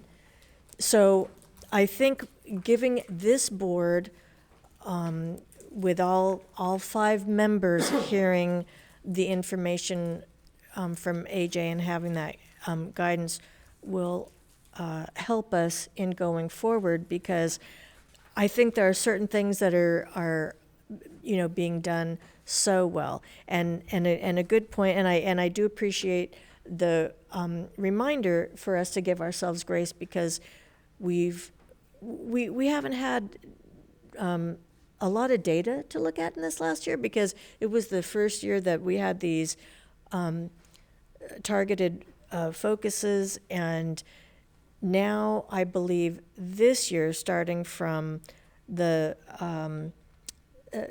data, test results, everything else we're going to be looking at, that will help what we do on a monthly basis, and also create a better summary when that happens next year, because we will actually have the data to look at. And something that we've learned from Dr. Madrigal is that data tells a story, and that will be helpful in how those stories relate to our goals, and what we can learn from that. Okay, so board monitoring calendar, self-assessment. Would anybody else like to weigh in on those items? It might be good timing to invite Veronica and Brian in to do a little conversation around the draft and just tease out some of your feedback. That I've picked up on a few things, but. Thank you very much. I'll share a little bit about just some broad aspects of the draft calendar that you have, and then I'll ask Veronica to share maybe some of the details about when certain data becomes available through the year and why there's things set up. I do appreciate, President Craighead, you're pointing out that goals 1 and 2 show up 3 times, goals 3 and 4 show up 2 times. I do want to add a little context to that first. You'll notice in December, January, April, and May, we have what we call qualitative data, voices from the field. And that's where, like this last year, we brought in teachers and students, staff. We would want to do that throughout the year. Those presentations and those interactions that you would have with teachers, students, staff, and such will be aligned to board goals 1, 2, 3, or 4. We just don't know yet which dates we would bring in people to align to those goals. So just rest assured that each of the board goals will show up 3, 4, 5 times throughout the year. What you're seeing where it says goals 3, 4, 1, 2, that's the quantitative data that Veronica could speak to, like when that becomes available. I'm glad you're mentioning that. I thought that was the case, but it's nice to have that affirmation. Yeah, great. The other thing I'll point out, you'll notice where we do have the qualitative data, voices from the field, there's a double asterisk, and at the bottom we're suggesting that we start those days, those board meeting days, with a 3 o'clock special session, and that's to allow our students and our teachers to come in and not be here at 8 o'clock at night presenting to us. Having a kindergartner or a 4th grader presenting at 7:30 is probably not in their best interests, if not ours. So that is a recommendation that we're going to make, that we, on those days when we have students and staff come in, we will do so with an earlier start time. Which, let me interrupt, Please. will require some adjusting. It may require that you meet in superintendent advisory outside of the board day schedule, or that month you only meet once. It would require, if you have extensive questions about items on the agenda, that you use the guidelines in the handbook and submit those ahead of time. So it's not without some shift. It will require Jeff going forward to really think about how legal is handled in closed session, and both consolidating and helping us to really stay on time. So it's not without some consequence, but important that we think about the availability of our students and staff. Last thing I'll add, and then I'll ask Dr. Madrigal to jump in. You'll notice a couple of spots that are, for example, in August at our next board meeting, it is a board workshop day, again, August 7th. We have listed there summative data from 22, 23, 2024. It's going to be a broad look at a lot of data sets beyond just the board goals, but we will call out where there is data within that is aligned to the board goals. So that's just another opportunity that we'll be able to connect to those. October 2024, you see district level action plans aligned to board goals. While that is not won't specifically be talking about student outcomes there, that's going to be an opportunity for all of the senior team departments to share how we are lining up our adult actions to support our board goals and other goals. I think that'll be really instructional and instructive in a conversation about how we're setting up our year to make sure that all of our practices are aligned to the goals. And so I think that is still within the framework, I believe, of kind of Dr. Benitez, like you said, like, what do we mean when we say student outcomes focused governance? I think that is also a component to that. Veronica, what would you add as far as just some of the data and when it might be available? Good morning, everyone. What I would add that in looking at specifically goal 3 and 4, it does show up less than the other goals. And part of that is that we want to ensure that when we're reporting out that data, the data is available. In this case, we're talking about semester grades. And we want to make sure that we're looking at A through G as it pertains to our high school students and looking at that timeline. And that would be the case, for example, in August, we will share, as Brian mentioned, broader data. And then in September, we will have our data that will encompass also credit recovery from our students that are participating right now in summer school. So we want to make sure that it is inclusive and also in alignment with what we report out to the state. So that will happen in September. The only other piece that I would add in regards to the qualitative data, our team has done a lot of reflecting around what type of qualitative data and more intentionality in regards to what is reported. Sometimes it's going to be, we really want to report out on from the lens of the practitioner, but we also want to be mindful of the work that's happening in our community as it pertains perhaps to things that are related to the LCAP, so that we're not only addressing our goals, but you're also seeing how this work falls into different categories that we're all working towards, and so that our community is able to hear from us in maybe that one session we're talking about parent engagement, but it's maybe practices that are supportive of board goal 1 and 2 as well as 3 and 4. So a lot of intentionality, and we have been in a discussion, Brian and I, around the type of qualitative data and showcasing a variety of schools, not necessarily just one or a certain location. Last thing I'll add for now, and then of course if you have any questions. You'll recall this last year was the first time we were really trying out this concept of a monitoring calendar. You adopted a calendar in January. We ran that through the end of the year. One of the things that we think will be good is to set this up from a school year calendar approval. So we do think there could be some value at our August board meeting, the next board meeting, that we actually adopt this or any revisions we want to make for this coming school year. So we have the entire year set up that we can then work from to fill in all the components to it. The other thing I would say is, if you recall last year, when we would talk about, for example, in February, goals 1 and 2, we did that all in one meeting. And, it was a lot of information. It took a long time. There's no reason why we can't take goal 1 at the first February meeting, goal 2 at the second one. To your point, Mr. Miller, now we're spreading out the conversation across multiple meetings, so we don't have these high points and then zeros, but there's a more consistent cadence of conversation around the data. So that can easily be done. There's no dates associated with this yet. It's just more within the month when the data will be available, and we think it would be appropriate to speak to it. Those are the key points. And again, opening up to questions, because ideally we would bring this back in August and that you all would be ready to adopt a calendar you'd want us to run with for the school year.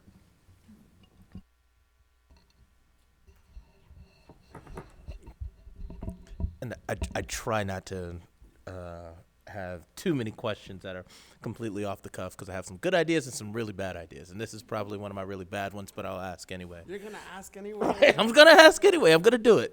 Just more of a curiosity, and this is more for the legal side. So I'm thinking about from a presentation standpoint, right?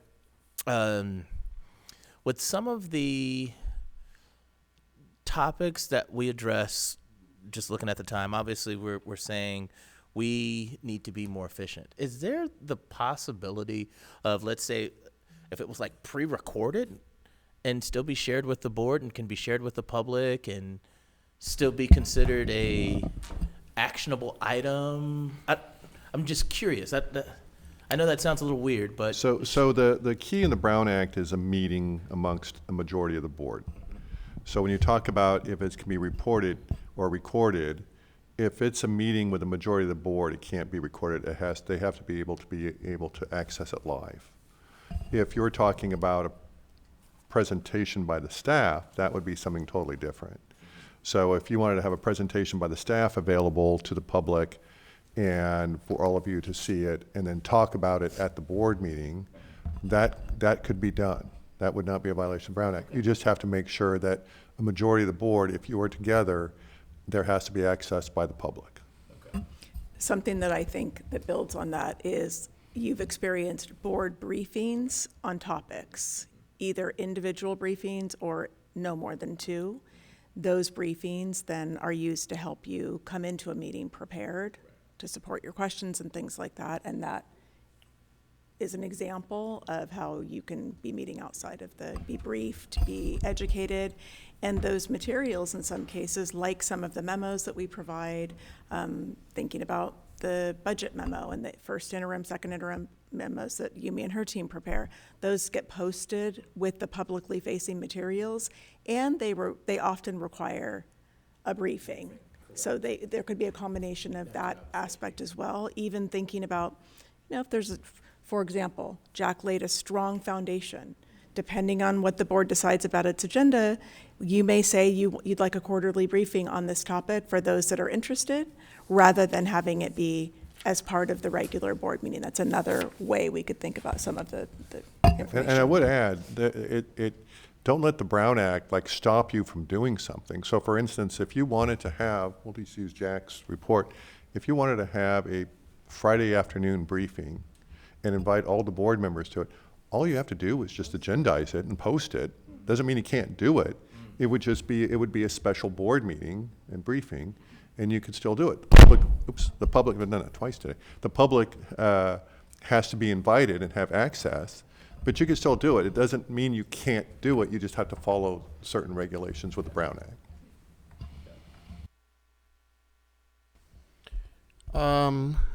Oh, now you got me going, Wayne.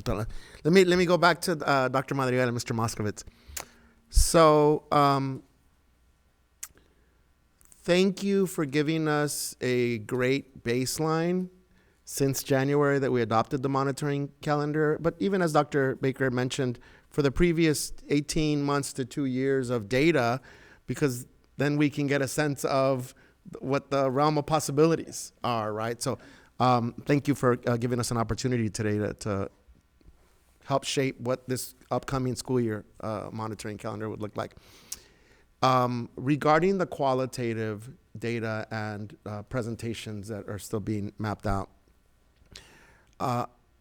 I think those, for me, have been most helpful when we're talking about either a specific program or practice or something at a school that, even if it's preliminary, that's promising, all right? Because I think what I'm going to be looking for this coming year goes to something Diana brought up, and it's what should I be thinking about as leading indicators of success as a board member, all right? There may be instances where we don't see what we're hoping to see that first or second year, either through scaling something or through an intervention or a new strategy. But that shouldn't necessarily be the only indication that I use to say, why aren't we changing? Why didn't we pivot? Why isn't this working? In some cases, we may stay the course. All right. In other cases, it may require some fine tuning, some pivots. But in other cases, based on the interim goals, we may think, hey, we're not going at the pace or in the direction that we need to be going to. So I hope that we can hear qualitatively things like, back to you, Jack. I've been thinking about sort of what I'm asking, right? It's if we're going to get stuff that on the surface is not directly student outcomes focused, maybe in the background or indirectly,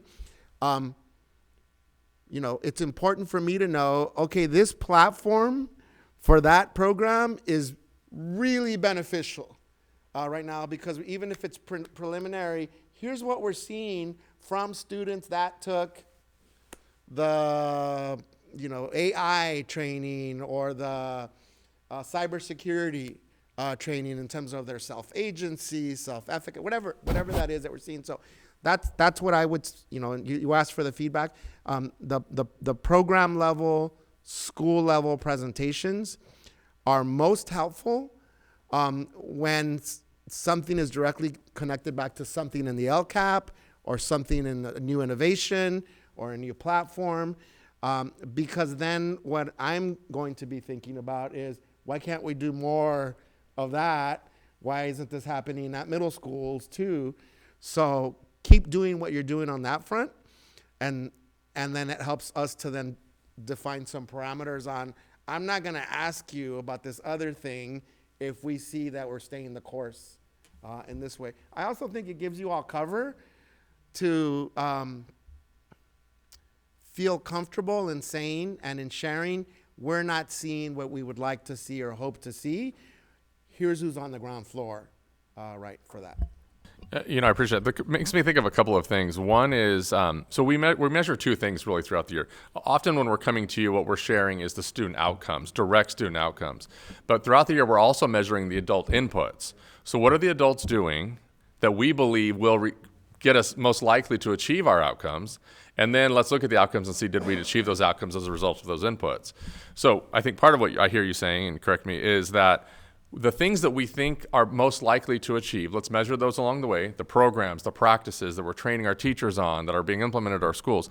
And can we say, yeah, those are actually, those are correlated and those are causing these outcomes. And another thing we're looking at is, and let's go to places that are positive outliers and figure out, what are they doing? Are they doing the things that we think all teachers should be doing? Or is there an innovation there that we didn't even consider or know about? And is that a practice that we can grow? So we already know what we're growing across our system because we believe these are best practices: quality core instruction, creating culturally affirming classroom environments. The things that we believe are going to have the outcomes, and so we're looking for the inputs related to that. And we're, as you heard Veronica say, and we're trying to say to schools, hey, what are you doing that you think is getting results? Let's go and learn from you, bring that in here, and then when we see that there is that correlation, let's grow those practices. Anything you'd add?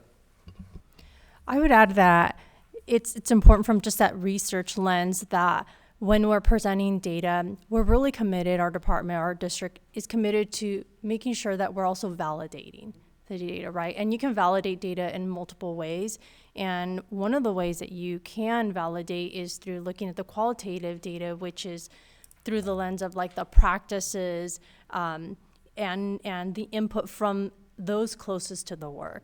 So I want to just encourage the team to really think about validation of the data. Like, how do we validate data throughout the year? How are we really looking at the data and from multiple lenses, right? And who's closest to it and where is it having the most impact? Because we want to learn. We want to learn from those practices and share with our other schools or other folks that are participating in the same type of work, but we don't necessarily always talk to one another and hear it publicly. So validation of the data.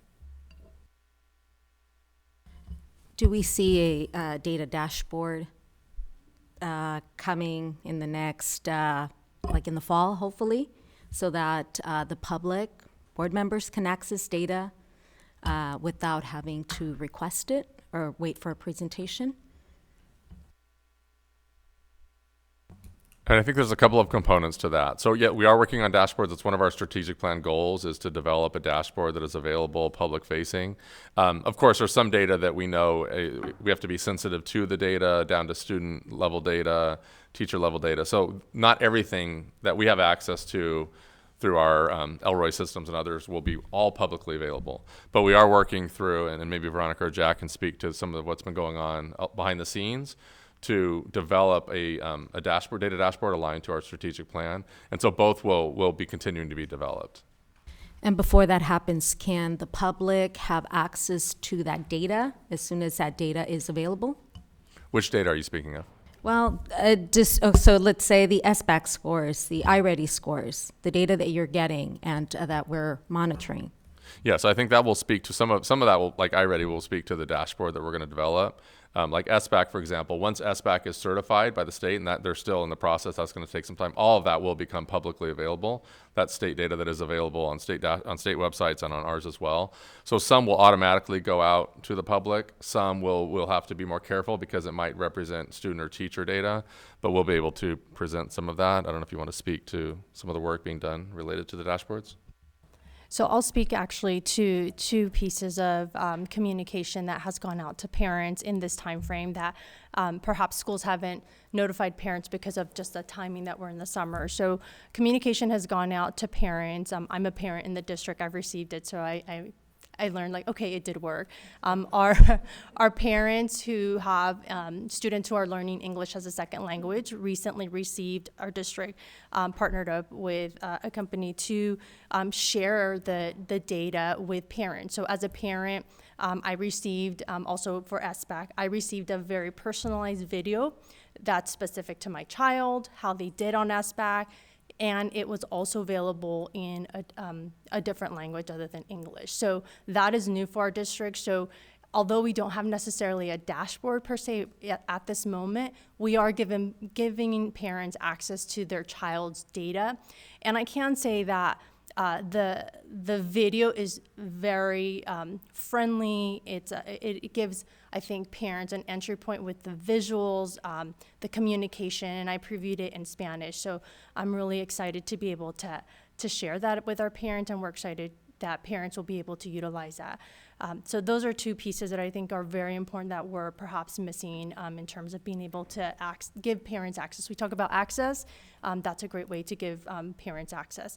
The other piece in terms of the dashboard, in partnership with multiple departments, including Jack and his team, we have been working on our strategic plan, and we are tasked with identifying a dashboard, right? Creating a dashboard. It sounds very like a dashboard, like we can put it together, but we really want to be mindful and intentional of the dashboard that's appropriate for our district and the type of data that we want to showcase. So we are going to be embarking on that process. We've done some of that work already where we have spent time learning about other urban districts that have dashboards that are similar to ours in terms of like enrollment demographics and the type of data that we want to display. We've also engaged in a conversation around data governance. That's also a big part of developing a dashboard.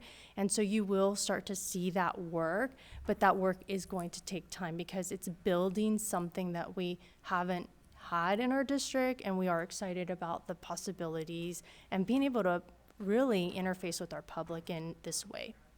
I don't know if Jack, you want to add? There will be the annual report that Dr. Madrigal and her team provide on August 7th. So you'll have a preview as it connects to my evaluation today and our summative student data. And then that report, which contains high-level information broken down by subgroup, will be publicly available as well. So that will have iReady and SBAC trends and patterns in it. And then, as Brian said, and grades, A through G, attainment. So there will be a lot of publicly available summarized data as well as available in the state. SBAC gets posted to the state and everybody can access it there as well.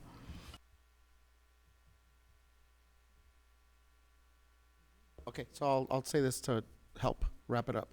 So, Dr. Baker, we talked about this, the broader systems piece of monitoring.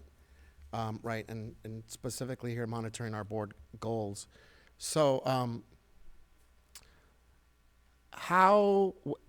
what things do you all think would be helpful to us, given that there is overlap and synergy between our Vision 2035 priority areas, is it 9 priority areas in the LCAP, James?